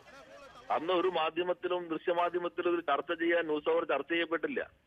അന്ന് ഒരു ബന്ദിനകത്ത് നേരെ വന്നൊരു പക്ഷേ അന്നത്തെ പോലീസ് മർദ്ദനം വ്യാപകമായി അപലപിക്കപ്പെട്ടു. അത് ദൃശ്യങ്ങളായി കൊടുത്തിരുന്നു എന്നാണ് എന്റെ ഓർമ്മ. ഇതുപോലെ ഒരു ന്യൂസ് അതുണ്ടാവില്ല. ഇത് വേറൊരു തരത്തിലും പ്രധാനപ്പെട്ട ഒരു ഹെഡ്ലൈൻ ആയിരുന്നില്ല. ന്യൂസ് നൈറ്റുകളോ ന്യൂസ് അവറുകളിലോ എല്ലാ വിഷയവും ചർച്ച ചെയ്യാൻ കഴിയില്ലല്ലോ രാജീവ്. ഞാൻ പറയുന്നത് താങ്കൾ പറയുമ്പോൾ ഹെഡ്ലൈൻ ആയിരുന്നില്ല, മാധ്യമങ്ങൾക്കകത്ത് പ്രധാന വാർത്തയായിരുന്നു. അതൊരു വിഷയമല്ലെന്ന് താങ്കൾക്കും അറിയാമല്ലോ. ഇതിനെ കണ്ട് പ്രാദേശിക വാർത്ത മാത്രമായിരുന്നു. ഈ വൃത്തത്തിൽ ഞാൻ പറഞ്ഞല്ലോ ഇങ്ങനെ തന്നെയാണ് കൈകാര്യം ചെയ്യുന്ന അഭിപ്രായമില്ല. പക്ഷെ നിങ്ങൾ ഒരു ടെററിസ്റ്റ് ആണ് വരുന്നു എന്നൊരു അപകട വീഴ്ച മുൻപിലുണ്ടെങ്കിൽ പെരുമാറുന്ന രീതിയും മറ്റൊന്നും വ്യത്യസ്തമായിരിക്കും. അതുകൊണ്ട് പോലീസ് അത് പെരുമാറിയ രീതി സാധാരണഗതിയിൽ സമരങ്ങളോട് സ്വീകരിക്കേണ്ട രീതിയല്ല. എന്നാൽ അങ്ങനെ എന്തുകൊണ്ട് വന്നു എന്നത് അന്വേഷിക്കുന്നത്. പക്ഷേ ഇവിടെ ഇത് ഇപ്പോൾ പോലീസ് പറയുന്നത് ഇവിടെ ഒരു ടെറർ മോഡ്യൂൾ ഉണ്ടായിരുന്നു എന്നുള്ളതാണ്. ശ്രീ കോടിയേരി ബാലകൃഷ്ണൻ നിക്കോ പോലീസാണ് പറയുന്നത്. അപ്പോൾ പോലീസ് പറയുന്നത് ഞങ്ങൾ അവിശ്വസിക്കുന്നില്ല. പോലീസ് ഒരു പ്രധാനമന്ത്രിയുടെ വിസിറ്റ് സംബന്ധിച്ച് ഇത്തരത്തിലൊരു സ്റ്റേറ്റ്മെൻറ്റ് നടത്തുമ്പോൾ അതിൻ്റെ തെളിവ് എവിടെയൊന്നും ചോദിക്കാനൊന്നും കഴിയില്ല. കാരണം പോലീസിന് അതിൻ്റേതായിട്ടുള്ള രഹസ്യ സൂക്ഷിപ്പ് ആവശ്യമാണ്. ഇവിടെ നേരത്തെ ഞാൻ മുരളിയോട് ചോദിച്ച ചോദ്യത്തിലേക്ക് അതിനിടയിൽ യതീഷ് ചന്ദ്രയെ ടെലിഫോൺ കിട്ടി. യതീഷ് ചന്ദ്ര പറഞ്ഞത് ഇങ്ങനെയാണ്, യതീഷ് ചന്ദ്രയെ കോട്ട് ചെയ്തോളൂ എന്ന് പറഞ്ഞപ്പോഴാണ് ഞാൻ അതിൽ നിന്ന് മാറിപ്പോയത്. മുഖ്യമന്ത്രി ഇക്കാര്യത്തിൽ ചർച്ച വിളിച്ചിരിക്കുകയാണ്. സമരം ഒഴിവാക്കുമെന്ന് CM-ന് ഉറപ്പ് നൽകിയിരുന്നു. ഹൈക്കോടതി ഈ പ്രശ്നത്തിൽ ഇടപെട്ടു. നിർമ്മാണം തടസ്സപ്പെടുത്തില്ല എന്ന് സമരക്കാർ ഹൈക്കോടതിക്ക് ഉറപ്പ് നൽകി എന്നാണ് ഞാൻ മുരളിയോട് ചോദിച്ചത്. മുരളി പറയുന്നു അങ്ങനെ ഒരു ഉറപ്പും ഞങ്ങൾ നൽകിയിട്ടില്ല എന്നാണ്. അപ്പോൾ ഇല്ല, ഞാനന്ന് പറഞ്ഞ കാര്യം പറയാം. മുഖ്യമന്ത്രി നിങ്ങൾ സമരക്കാരനോട് യോജിക്കാൻ പറഞ്ഞപ്പോൾ അങ്ങയുടെ തീരുമാനം ഇത് തെറ്റായ തീരുമാനമാണ്, അതിനോട് യോജിക്കാൻ ഞങ്ങൾക്ക് പറ്റില്ല എന്നാണ് പറഞ്ഞത്. അതിനുശേഷം ഞങ്ങൾ കൊണ്ടുപോയ മെമ്മോറണ്ടം കൊടുത്ത് തിരിച്ചു പോരുകയാണ് ചെയ്തത്. അതെ. അപ്പോൾ കോടിയേരി ബാലകൃഷ്ണൻ പറയുന്നത് കളവാണ് എന്നാണ് ഇപ്പോൾ ശ്രീ മുരളി പറയുന്നത്. അല്ലല്ല, അത് മുരളി പറഞ്ഞതും കോടിയേരി പറഞ്ഞതും തമ്മിൽ വലിയ വ്യത്യാസമില്ല. NGT-യിലാണ് ആ മുരളി പറഞ്ഞല്ലോ, ഇടക്കാല ഉത്തരവിൽ തന്നെ സൂചിപ്പിക്കുന്നുണ്ട് ഇത് ഒബ്സ്ട്രക്ട് ചെയ്യുന്നില്ല എന്ന് സമരക്കാർ സമ്മതിച്ചിട്ടുണ്ട്. സമരക്കാരല്ല സമ്മതിച്ചത്, പെറ്റീഷൻ സമ്മതിച്ചിട്ടുണ്ട്. ഞങ്ങളുടെ വക്കീല് അവിടെ പറഞ്ഞ കാര്യമാണത്. പെറ്റീഷണർ അല്ല സമരം ചെയ്യുന്നത്, വക്കീൽ പറയുന്നത് കക്ഷിയുടെ അഭിപ്രായമാണ്. അല്ലല്ല, പെറ്റീഷണർ സമരക്കാരനല്ല. അതെ, ആ പെറ്റീഷണർ അതിനകത്ത് സമ്മതിച്ചിരിക്കുന്നു ഇവിടെ തടസ്സങ്ങളില്ല, ആ തടസ്സങ്ങൾ തടസ്സപ്പെടുത്തുന്നില്ല, വർക്ക് തടസ്സപ്പെടുത്തുന്നില്ല എന്ന് സമ്മതിച്ചിരിക്കുന്നു. നേരത്തെ തന്നെ 2 ഓർഡറുകൾ ഈ നാഷണൽ ഗ്രീൻ ട്രിബ്യൂണൽ NGT-യുടെ ഈ IOC-ക്ക് അനുകൂലമായി നിലനിൽക്കുന്നുണ്ട്. അതിന്റെ കൂടെ അടിസ്ഥാനത്തിലാണ് മുഖ്യമന്ത്രി പറഞ്ഞത് നിങ്ങൾ അവിടെ ഒബ്സ്ട്രക്ട് ചെയ്യില്ല എന്ന് പറയുന്നു. ഇപ്പൊ നിലവിലുള്ള NGT-യുടെ ഉത്തരവ് നടപ്പിലാക്കേണ്ടതാണ് ഞങ്ങളുടെ ഉത്തരവാദിത്വം. നാളെ NGT വേറെയാണ് പറയുമ്പോഴെങ്കിൽ ഇതേ ഗവൺമെന്റ് തന്നെ ആ ഓർഡർ നടപ്പിലാക്കാൻ ഉത്തരവാദിത്വമുള്ളതാണ്. അത് കണ്ടീഷനിലാണ്, കണ്ടീഷൻ പാലിച്ചുകൊണ്ടാണ് അത് പണിയേണ്ടത്. അതിന് ഫൈനൽ ജഡ്ജ്മെന്റ് വന്നാലേ അതിന്റെ തീരുമാനം ആകുള്ളൂ. അല്ല, ഫൈനൽ ജഡ്ജ്മെന്റ് എന്നുള്ളത് ഇപ്പോ അമോണിയ ടാങ്കിനെതിരെ എറണാകുളത്ത് വലിയ സമരമാണ്. അമോണിയ ടാങ്കിനെതിരെ ഇന്നൊരു പത്രം അത് നന്നായി എഡിറ്റോറിയൽ എഴുതിയിട്ടുണ്ട്. അത് കഴിഞ്ഞിട്ട് 10 വർഷം കഴിഞ്ഞപ്പോൾ സുപ്രീം കോടതി അത് കുഴപ്പമില്ല എന്ന നിലപാടെത്തി. 10 വർഷം എടുത്തു. ഇത് NGT ആണ്, സുപ്രീം കോടതിയല്ല. ടൈം ടാർഗറ്റ് ഉണ്ട്. അടുത്ത ഓഗസ്റ്റിനുള്ളിൽ ഇതിന്റെ ഫൈനൽ ജഡ്ജ്മെന്റ് വരും. ഇത് ജൂലൈ 4-ലാണ് അടുത്ത ഹിയറിംഗ്. അതൊരു ഫൈനൽ ഹിയറിംഗ് ആണ്. അതിനുശേഷം ഏറി വന്ന 2 ആഴ്ച അല്ലെങ്കിൽ അടുത്ത 2 ആഴ്ച, ഇത്രയും ചുരുങ്ങിയ കാലത്തിനുള്ളിൽ ഒരു വിധി വരും. അതിനു മുമ്പ് അടിച്ചമർത്തി ഇത് നടപ്പാക്കാൻ ഇപ്പൊ ശ്രമിക്കേണ്ട അടിയന്തര ഘട്ടം എന്താണ്? ഇവിടെ കേരളത്തിന്റെ ആവശ്യത്തിന്റെ 20 ഇരട്ടിയാണ് ഇവിടെ നമ്മുടെ റിഫൈനറിയിൽ LPG ഉൽപ്പാദിപ്പിക്കുന്നത്. ഇതിനു മുൻപ് സമരവുമായി ബന്ധപ്പെട്ടിരുന്നോ പറഞ്ഞു ജൂലൈ 4-ന് ഇതിന്റെ അവസാന ഉത്തരവ് വരും എന്ന് ആരും പറഞ്ഞിട്ടില്ല. ഈ പെറ്റീഷണറുടെ നിയന്ത്രണ സമരസമിതിക്ക് അല്ലാന്നാണ് ഞാൻ ഇപ്പോൾ നിങ്ങൾ പറഞ്ഞതിൽ നിന്ന് മനസ്സിലാക്കുന്നത്. പെറ്റീഷണർ പുതിയ സാധനം മിസ്ലേനിയസ് അവിടെ കൊടുത്തു കഴിഞ്ഞാൽ ഇപ്പൊ ജൂലൈ 4-ലേക്ക് വന്നത് തന്നെ ഏപ്രിൽ വന്ന കേസിൽ പെറ്റീഷണർ പുതിയ മിസ്ലേനിയസ് ആയിട്ട് ഇത് കൊടുത്തു. അതിനെ തുടർന്നാണ് ഇപ്പൊ ഇതിലേക്ക് വന്നത്. അല്ലെങ്കിൽ ഏപ്രിൽ ലാസ്റ്റ് വെർഡിക്റ്റ് കഴിഞ്ഞതിൽ തന്നെ വരേണ്ടതായിരുന്നു. സഖാവെ, ഒരു സംശയം ഞാൻ ചോദിച്ചോട്ടെ സഖാവെ, ഈ പെറ്റീഷൻ പിൻവലിച്ചാൽ ഇവിടുത്തെ coastal zone management authority 200 metre അകലം പാലിച്ച് സ്ഥാപിക്കാൻ കൊടുത്തിരിക്കുന്ന ആ ഉത്തരവിന്റെ അടിസ്ഥാനത്തിൽ ഈ കമ്പനി എവിടെ വെക്കും ഈ സ്ഥാപനം? NGT-യുടെ ഞാൻ പറഞ്ഞ ഹൈഡ്രോ കാർബണിന്റെ 0 ഡിസ്റ്റൻസിൽ തന്നെ തുടങ്ങാമെന്നുള്ളതാണല്ലോ കോസ്റ്റൽ ഇതിനകത്തുള്ളത്. അത് വേറെ കേസ്. ഇതിപ്പോ 3 പ്രോജക്ട് എവിടെ വന്നു? രാജ്യത്ത് നിലനിൽക്കുന്ന നിയമത്തെ സെക്രട്ടറിയും മുരളി ഈ കോസ്റ്റൽ അതോറിറ്റിയുടെ റെപ്രസെന്റേറ്റീവും അതുപോലെ എൻവയോൺമെന്റൽ ആൻഡ് ഫോറസ്റ്റിന്റെ റിപ്പോർട്ടും കൊടുത്ത് ടൈപ്പോഗ്രാഫിക്കൽ എറർ ഉണ്ട്, അത് റെക്ടിഫൈ ചെയ്യണമെന്നാണ് റിപ്പോർട്ടിനകത്തൊരു വാചകം. അല്ലെ സഖാവെ, അവരാ ഏൽപ്പിച്ചത് ഈ സർട്ടിഫിക്കറ്റ് EC-യിലെ എറർ കണ്ടുപിടിക്കാം, മേശപ്പുറത്തിരുന്ന് കണ്ടുപിടിക്കാം. സൈറ്റിൽ നടക്കുന്ന കാര്യങ്ങളെക്കുറിച്ച് വിശദീകരിച്ച് റിപ്പോർട്ട് കൊടുക്കാനാണ് കമ്മീഷനെ വെച്ചത്. EC-യിലെ എറർ 8 വർഷമായിട്ട് കണ്ടെത്താത്ത സാധനം ഒരു കക്ഷി കേസ് കൊടുത്തപ്പോഴാണോ അവർക്ക് എററാണെന്ന് തോന്നിയത്? അല്ല, നാഷണൽ ഗ്രീൻ ട്രിബ്യൂണൽ തന്നെ അവിടുത്തെ പഞ്ചായത്ത് സെക്രട്ടറി എന്ന് പറഞ്ഞ പ്രാദേശികമായി ഏറ്റവും ഇത് കാര്യങ്ങൾ അറിയാവുന്ന റെപ്രസെന്റേറ്റീവ് ആയിരിക്കണല്ലോ. ആ പഞ്ചായത്ത് സെക്രട്ടറിയും അതുപോലെ തന്നെ കോസ്റ്റൽ അതോറിറ്റിയുടെ റെപ്രസെന്റേറ്റീവും കേന്ദ്ര ഗവൺമെന്റ് മിനിസ്ട്രി ഓഫ് എൻവയോൺമെന്റൽ ആൻഡ് ഫോറസ്റ്റിന്റെ റെപ്രസെന്റേറ്റീവും ഒരു കമ്മിറ്റിയെ NGT തന്നെ കോൺസ്റ്റിറ്റ്യൂട്ട് ചെയ്തു. ആ കമ്മിറ്റി കണ്ടെത്തി എല്ലാം ഈ രൂപത്തിലാണ് പോകുന്നത്. ഈ ടൈപ്പോഗ്രാഫിക്കൽ എറർ ഉണ്ട്. അതിന്റെ അടിസ്ഥാനത്തിലാണ് 0 ഡിസ്റ്റൻസിൽ പോലും ഇത് തുടങ്ങാം എന്നൊരു വ്യവസ്ഥ അവിടെ പറഞ്ഞിട്ടില്ല. അതിനകത്തില്ല അവരുടെ ആ പറഞ്ഞ കമ്മീഷൻ റിപ്പോർട്ട് അത് പരിഗണിച്ച് അതിന്റെ ജഡ്ജ്മെന്റ് വരണം. ശരി, ഇത് ഇക്കാര്യത്തിൽ തർക്കമുണ്ട്, സമ്മതിച്ചു. നാളെ മുഖ്യമന്ത്രിയുടെ ചർച്ചയ്ക്ക് പോകുന്നുണ്ട്. നിങ്ങൾ എന്താ ഇടയ്ക്കിടയ്ക്ക് മാറ്റി പറയുന്നത്? ഞങ്ങളാരും മാറ്റി പറഞ്ഞില്ല. ഇന്ന് 11 മണിക്കാണ് ഞങ്ങൾക്ക് ചർച്ചയ്ക്ക് ക്ഷണിച്ചുകൊണ്ട് വില്ലേജ് ഓഫീസർ കത്ത് തരുന്നത്. കത്ത് തരാതെ MLA നേരത്തെ അറിയിച്ചിരുന്നു. പക്ഷേ ഇത് ഞങ്ങൾക്ക് അവിടുത്തെ ഗേറ്റ് കിടക്കണമെങ്കിൽ വാച്ചാൻമാർ വിടണമെങ്കിൽ ഞങ്ങൾക്ക് ഇതിന്റെ കത്ത് വേണ്ടേ? കത്ത് കിട്ടാതെ ഞങ്ങൾക്ക് തീരുമാനം, ഞങ്ങളുടെ ഇടയിൽ പല അഭിപ്രായ വ്യത്യാസങ്ങളുണ്ടായിരുന്നു. ചർച്ചയ്ക്ക് അവിടെ പോകണോ, അല്ലെ മുഖ്യമന്ത്രി ഇങ്ങോട്ട് വരണം, അല്ലെ കഴിഞ്ഞ പ്രാവശ്യം ചെന്നിട്ടുണ്ടായ അനുഭവം ഇതല്ലേ, പിന്നെ അങ്ങനെ പലതും ഉണ്ടായിരുന്നു. പക്ഷേ ഇതെന്ത് തീരുമാനിക്കണമെങ്കിലും ഞങ്ങൾക്ക് കത്ത് ഔദ്യോഗികമായിട്ട് കിട്ടട്ടെ എന്നാ തീരുമാനിക്കണം, എന്നിട്ട് പറയാമെന്ന് പറഞ്ഞു. ഇന്നലെ മുതൽ തന്നെ ചാനലുകാർ മുഴുവൻ ഇത് ആവശ്യപ്പെട്ടത്. 11 മണിക്ക് കത്ത് കിട്ടി, ഞങ്ങളൊരു 11:30 കോർ കമ്മിറ്റി കൂടി തീരുമാനമെടുത്ത് പോകണം. കാരണം ആ കത്ത് കിട്ടിയപ്പോൾ ഞങ്ങൾക്ക് വ്യക്തമായി ഇതിൽ ഞങ്ങൾ മാത്രമല്ല പങ്കെടുക്കുന്നത്. മിക്കവാറും ഈ നിയമസഭയിൽ പ്രായത്തിലുള്ള എല്ലാ രാഷ്ട്രീയ പാർട്ടികളും ജില്ലാ നേതാക്കളും അതിനകത്തുണ്ട്, പഞ്ചായത്ത് പ്രസിഡന്റുണ്ട്. കഴിഞ്ഞ തവണത്തെ ചർച്ചയിൽ അതായിരുന്നില്ല. മുഖ്യമന്ത്രിയും വ്യവസായ സെക്രട്ടറി എന്ന് പറഞ്ഞാൽ പഴയ പോർട്ട് ചെയർമാനായിട്ടുള്ള ഒരു പോൾ ആൻ്റണിയും മന്ത്രി മൊയ്തീനും ഞങ്ങളുടെ MLAയും DGPയും IOC ഉദ്യോഗസ്ഥരായിരുന്നു. ഇന്ന് സിറ്റുവേഷൻ മാറി. ജനാധിപത്യ രീതിയിലുള്ള മറ്റ് കക്ഷികളെയും കൂടി അതിനകത്തേക്ക് പങ്കെടുപ്പിക്കുന്നുണ്ട്. അപ്പോൾ അന്നെടുത്ത പോലുള്ള ഒരു ഏകാധിപത്യ തീരുമാനമായിരിക്കില്ല. എന്താ നാളത്തെ ചർച്ചയിൽ ആവശ്യപ്പെടുക? ഞങ്ങളുടെ ആവശ്യം വേറെ ഒന്നുമില്ല. ഞങ്ങളുടെ സുരക്ഷ ഞങ്ങൾ ഉറപ്പാക്കേണ്ടത്. ഞാൻ പറഞ്ഞില്ലേ, LNG കമ്മീഷൻ ചെയ്യാൻ നേരത്തെ ഒരു ബുക്ക് ഞങ്ങൾക്ക് ഇറക്കി തന്നതാണ്. ഇത് ഞാൻ ഒരു പ്രാവശ്യം ഇവിടെ പറഞ്ഞ എന്താ പറഞ്ഞ പൊതു ബോധവൽക്കരണം. ഇതിനകത്ത് കൃത്യമായിട്ട് പറയുന്നു, LNGയും അതിൻ്റെ 600 ഇരട്ടി മാരകശേഷിയുള്ള LPG ലീക്ക് വന്ന് സാരം മുഴുകി കഴിഞ്ഞിട്ടുണ്ടെങ്കിൽ മണ്ണ് വാരിയിട്ട് മുകളിലോട്ട് എറിഞ്ഞിട്ട് കാറ്റിൻ്റെ ഗതി നോക്കി ഓടാനും. അതിനകത്ത് ഒരെണ്ണം പറഞ്ഞു, വാതക ചോർച്ചയുടെ അറിയിപ്പ് കിട്ടിയാലുടൻ ഉടൻ തന്നെ താമസിക്കുന്ന വീടും പരിസരവും ഉപേക്ഷിച്ച് സുരക്ഷിതമായ സ്ഥലത്തേക്ക് പോകണം. എന്തെന്നാൽ നമ്മുടെ ജീവൻ മറ്റെന്തിനേക്കാളും വിലപ്പെട്ടതാണ്. അപ്പം ഞങ്ങളുടെ ജീവൻ മറ്റെന്തിനേക്കാളും വിലപ്പെട്ടതാണെന്ന് മറ്റൊരു ഇതേപോലത്തെ കമ്പനി ഇറക്കിയ ബുക്കിലെറ്റിൽ പറയുന്നു. ആ ജീവൻ രക്ഷിക്കേണ്ട, സുരക്ഷ ഉറപ്പാക്കേണ്ട ഉത്തരവാദിത്വം ഞങ്ങൾക്കുണ്ട്. അതിൻ്റെ പേരിൽ ആ സുരക്ഷ ഉറപ്പാക്കണമെങ്കിൽ ഈ സ്ഥാപനം അവിടെ സ്ഥാപിക്കാതിരിക്കണം. ശ്രീ NC മോഹനൻ, ആ മേഖലയിൽ ഏതാണ്ട് ഒരു 10-70,000 ആളുകളുടെ സുരക്ഷയുടെ പ്രശ്നമാണത്. 10-70,000 ആളല്ല, ആ ഒരു ടാങ്കിന് പ്രശ്നം വന്നു കഴിഞ്ഞാൽ ബാക്കി എല്ലാ ടാങ്കുകൾക്കും സമാനമായുള്ള സുരക്ഷാ ഭീഷണി ഉണ്ടാകും. അത് മുഴുവൻ കത്തിപ്പിടിക്കുകയാണെങ്കിൽ LNGയെയും അത് ബാധിക്കും. അങ്ങനെയാണെങ്കിൽ എറണാകുളം തന്നെ ഉണ്ടാകില്ല. അങ്ങനെ ഒരു സുരക്ഷാ പ്രശ്നം അവിടുത്തെ ജനങ്ങൾ ഉന്നയിക്കുമ്പോൾ അതിനോട് ഒരു രാഷ്ട്രീയ പാർട്ടി എന്നുള്ള നിലയിൽ CPMന് എങ്ങനെ മുഖം തിരിക്കാൻ കഴിയുന്നു?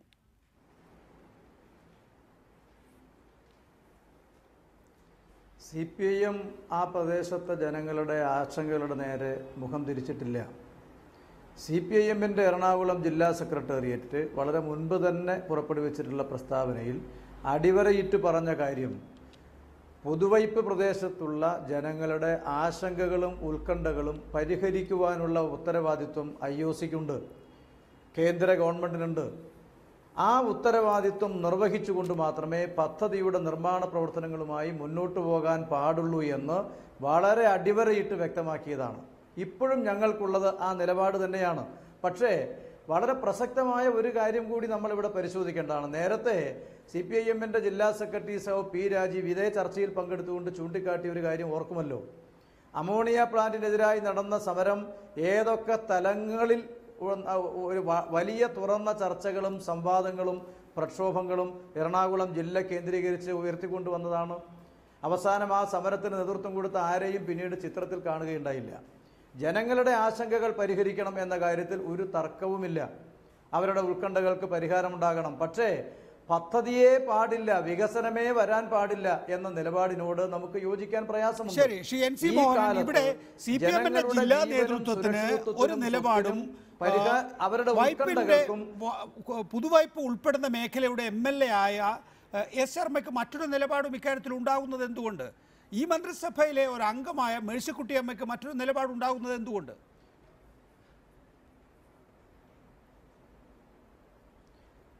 S ശർമ്മയ്ക്കും മേഴ്സിക്കുട്ടി അമ്മയ്ക്കും CPIMനാകെയും ഒറ്റ നിലപാടേ ഉള്ളൂ. ആ പ്രദേശത്തെ ജനങ്ങളുടെ ആശങ്കകളും ഉത്കണ്ഠകളും പരിഹരിച്ചുകൊണ്ട് വേണം പദ്ധതിയുടെ നിർമ്മാണ പ്രവർത്തനങ്ങളുമായി മുന്നോട്ട് പോകാൻ. ഈ കാര്യത്തിൽ ഒരു വ്യത്യസ്ത അഭിപ്രായങ്ങളുടെ ഒരു സാധ്യതയുമില്ല. S ശർമ്മ തന്നെ ഇത് വളരെ വ്യക്തമായി പറഞ്ഞിട്ടുള്ള കാര്യമാണ്. പക്ഷേ ഇന്നത് വളരെ വ്യത്യസ്തമായ രൂപത്തിലേക്ക് പോയി പദ്ധതിയെ പാടില്ല എന്ന നിലയിലേക്കുള്ള വ്യാഖ്യാനത്തിലേക്ക് പോവുകയാണ്. അത് കൊണ്ടുവരുന്ന സന്ദേശം എന്താ? കേരളം പോലുള്ള ജനസാന്ദ്രതയുള്ള പ്രദേശത്ത് കേന്ദ്ര ഗവൺമെൻറ് ആസൂത്രണം ചെയ്ത് നൽകുന്ന പദ്ധതി നടപ്പിലാക്കാനുള്ള പ്രാപ്തി കേരളത്തിലെ ഗവൺമെൻറ്റിനില്ല.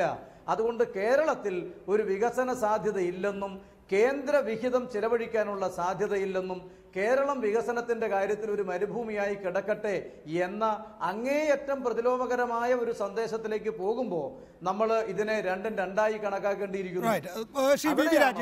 ഇതാണ് CPMനുള്ള ഒരു ഫീലിംഗ്, അല്ലെങ്കിൽ പിണറായി വിജയൻ എടുത്തിരിക്കുന്ന നിലപാട് അതാണ് എന്ന് വേണം മനസ്സിലാക്കാൻ. UPA ഗവൺമെൻറ് കാലത്താണ് ഇത് തീരുമാനിച്ചിട്ടുള്ളത്. അതിനുശേഷം NDA ഗവൺമെൻറ് വന്നതിപ്പോൾ ഇത് മുന്നോട്ട് കൊണ്ടുപോകണം, പദ്ധതിക്ക് സഹായം ചെയ്തു കൊടുക്കുക എന്നുള്ളത് സംസ്ഥാനത്തിൻ്റെ ഉത്തരവാദിത്തമാണ്.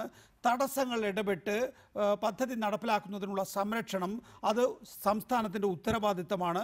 പദ്ധതി വേണോ വേണ്ടയോ എന്ന് തീരുമാനിക്കേണ്ടത് കേന്ദ്രമാണ്, സംസ്ഥാനമല്ല. ഇതാണ് കോടിയേരി ബാലകൃഷ്ണൻ്റെ നിലപാട്.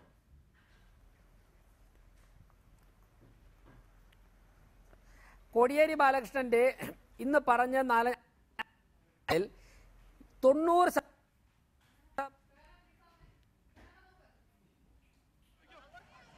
ശ്രീ വി വി രാജേഷ്, വിഭാഗീയത ഇത്തരത്തിലേക്ക് കാര്യങ്ങൾ വഷളാക്കുന്നതിൽ എത്തിയെന്ന് ഞാൻ വിശ്വസിക്കുന്നു. ഇല്ല, താങ്കൾ തുടക്കം മുതൽ പറഞ്ഞേ കേട്ടില്ല. ആദ്യം മുതൽ നിലനിൽക്കുന്ന വിഭാഗീയത കാര്യങ്ങൾ ഇത്തരത്തിലാക്കിയതിലേക്ക്.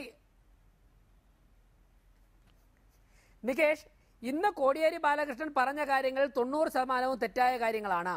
CPIM-ൽ എറണാകുളം ജില്ലയിൽ നിലനിൽക്കുന്ന വിഭാഗീയത വിഷയങ്ങൾ ഈ അവസ്ഥയിലേക്ക് എത്തിച്ചതിലേക്ക് ഇടയാക്കിയെന്ന് ഞാൻ മനസ്സിലാക്കുന്നു.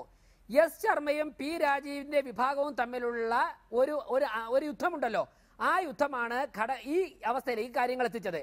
മറ്റൊന്ന്, കേന്ദ്ര പദ്ധതികൾ നടപ്പിലാക്കാൻ വേണ്ടി ഇങ്ങനെ ഇറങ്ങിത്തിരിച്ചാൽ എങ്ങനെയാണ് നടപ്പിലാക്കാൻ സാധിക്കുന്നത്? ഇവിടെ ഈ പദ്ധതികൾ ഒരു വിഭാഗം മുടക്കാൻ ശ്രമിക്കുന്നു എന്ന് സംശയിക്കേണ്ടിയിരിക്കുന്നു. കാരണം ജനങ്ങളെ തല്ലിച്ചതച്ച് കേരളത്തിന്റെ മുഴുവനും വികാരവും എതിരാക്കിക്കൊണ്ട് ഈ പദ്ധതിയെ ആട്ടിപ്പായിക്കാൻ മാത്രമേ ഈ നയം ഉപകരിക്കുകയുള്ളൂ. കേരളത്തിന് പുറത്ത് എത്രയോ സംസ്ഥാനങ്ങൾ, BJP ഒക്കെ ഭരിക്കുന്ന സംസ്ഥാനങ്ങളിൽ കേന്ദ്ര പദ്ധതി നടപ്പിലാക്കിയിട്ടുണ്ട്. ഇന്ത്യൻ നാഷണൽ കോൺഗ്രസ് രാജീവിലേക്ക് മടങ്ങിയെത്താം. ഇപ്പോൾ ശ്രീ CN മോഹനൻ, ക്ഷമിക്കണം NC മോഹൻ, ഇങ്ങനെ ഞാൻ മാറ്റി മാറ്റി പറഞ്ഞുകൊണ്ടിരിക്കുന്നതുകൊണ്ട് എന്നോട് ക്ഷമിക്കുക. CPM-ലെ വിഭാഗീയതയാണ്. അതായത് എസ് ശർമ്മയെ ഇല്ലായ്മ ചെയ്യുന്നതിന് വേണ്ടിയുള്ള ഒരു ആക്ടിവിറ്റിയായി ഈ സമരത്തെ ഈ നിലയിൽ പോലീസ് നടപടി കൊണ്ട് എതിർക്കുന്നത് കൊണ്ട് CPM-ന് ഒരു ഉദ്ദേശമുണ്ട്. ആ നിലയിൽ ഒരു വിഭാഗീയ പ്രവർത്തനമാണ് ഈ സമരത്തെ നേരിടുന്നതിൽ പോലും ഉണ്ടായിരിക്കുന്നതെന്ന് വേണം രാജേഷ് പറയുന്നതിൽ മനസ്സിലാക്കാൻ.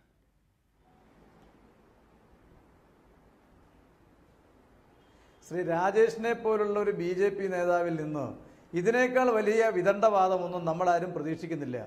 സഖാവ് എസ് ശർമ്മ CPIM-ന്റെ സംസ്ഥാന കമ്മിറ്റി അംഗമാണ്. അദ്ദേഹം കൂടി പങ്കെടുത്ത പാർട്ടി ജില്ലാ സെക്രട്ടേറിയറ്റാണ് ഈ സമരത്തിൻ്റെ പ്രശ്നത്തിൽ എന്ത് നിലപാട് പാർട്ടി സ്വീകരിക്കണമെന്ന് നിശ്ചയിച്ചത്. അതുകൊണ്ട് ഇതിൽ ശർമ്മയ്ക്കൊരു അഭിപ്രായമുണ്ട്, CPIM-ന് വേറെ അഭിപ്രായമുണ്ട് എന്നുള്ളതൊക്കെ രാജേഷിൻ്റെ മനസ്സിൽ സൂക്ഷിച്ചാൽ മതി. അതൊന്നും എറണാകുളം ജില്ലയിലെ CPIM-നകത്ത് നടക്കുന്ന കാര്യമല്ല. അത് രാജേഷ് നന്നായിട്ട് അറിയുകയും ചെയ്യാം. പക്ഷെ രാഷ്ട്രീയ ലാഭത്തിന് വേണ്ടി രാജേഷ് അങ്ങനെ ആർഗ്യുമെന്റ് വെക്കുന്നു എന്ന് മാത്രമേ ഉള്ളൂ. ഒരു പോയിന്റ്.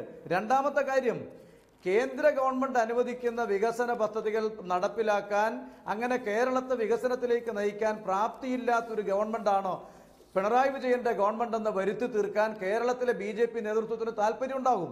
അതുകൊണ്ടാണല്ലോ രാജേഷ് താരതമ്യപ്പെടുത്തിയത് BJP ഭരിക്കുന്ന സംസ്ഥാനങ്ങളിൽ നിന്നാണോ. അങ്ങനെ താരതമ്യപ്പെടുത്തണ്ട.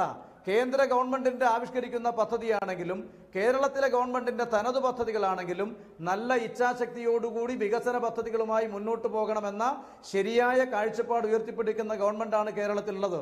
പക്ഷെ ഒരു കാര്യം കൂടി നമുക്ക് മനസ്സിലാക്കി പോകണം. വികസന പ്രവർത്തനങ്ങൾ നടപ്പിലാക്കുമ്പോൾ ആ പ്രദേശത്ത് അതുമായി ബന്ധപ്പെട്ട് അതിൻ്റെ അഫക്റ്റഡ് ഏരിയയിൽ ജീവിക്കുന്ന മനുഷ്യരോട് തെറ്റായ ഒരു സമീപനം ഗവൺമെന്റോ അല്ലെങ്കിൽ പോലീസോ അല്ലെങ്കിൽ മറ്റാരെങ്കിലുമോ സ്വീകരിക്കാൻ പാടില്ല. ആ പ്രദേശത്തെ ജനങ്ങൾക്കുണ്ടാകുന്ന ആകുലതകൾ, അവരുടെ ആശങ്കകൾ, അവരുടെ പ്രയാസങ്ങൾ, അവരുടെ പുനരധിവാസ പ്രശ്നങ്ങൾ, അവരുടെ ജീവനും സ്വത്തും സംബന്ധിച്ചുള്ള അവരുടെ ആവശ്യങ്ങൾ, ഇതെല്ലാം ന്യായമായി ചർച്ച നടത്തി പരിഹാരമുണ്ടാക്കി അവരെയും കൂടി ഈ വികസന പ്രവർത്തനത്തിന്റെ പൊതുധാരയിലേക്ക് കൊണ്ടുവന്നുകൊണ്ട് ഏറ്റവും മാനുഷികമായ ഒരു നിലപാട്, അങ്ങനെ ഒരു മാനുഷികമായ നിലപാടല്ലല്ലോ ഇപ്പോൾ യതീഷ് ചന്ദ്രയുടെ ഭാഗത്ത് നിന്നുണ്ടായിരിക്കുന്നത്. കോൺഗ്രസ് MLA ടെലിഫോൺ ലൈനിൽ ശ്രീ ഹൈബി ഈഡൻ ഇപ്പോൾ പറയുന്നത് ഒരു റാഡിക്കൽ പേഴ്സന്റെ ഇലക്ട്രോണിക് ലൊക്കേഷൻ കൊച്ചിയിൽ ഉണ്ടായിരുന്നു. അതായത് ഒരു തീവ്രവാദ മൊഡ്യൂൾ കൊച്ചിയിൽ ഉണ്ടായിരുന്നു പ്രധാനമന്ത്രി വരുന്ന ഘട്ടത്തിൽ.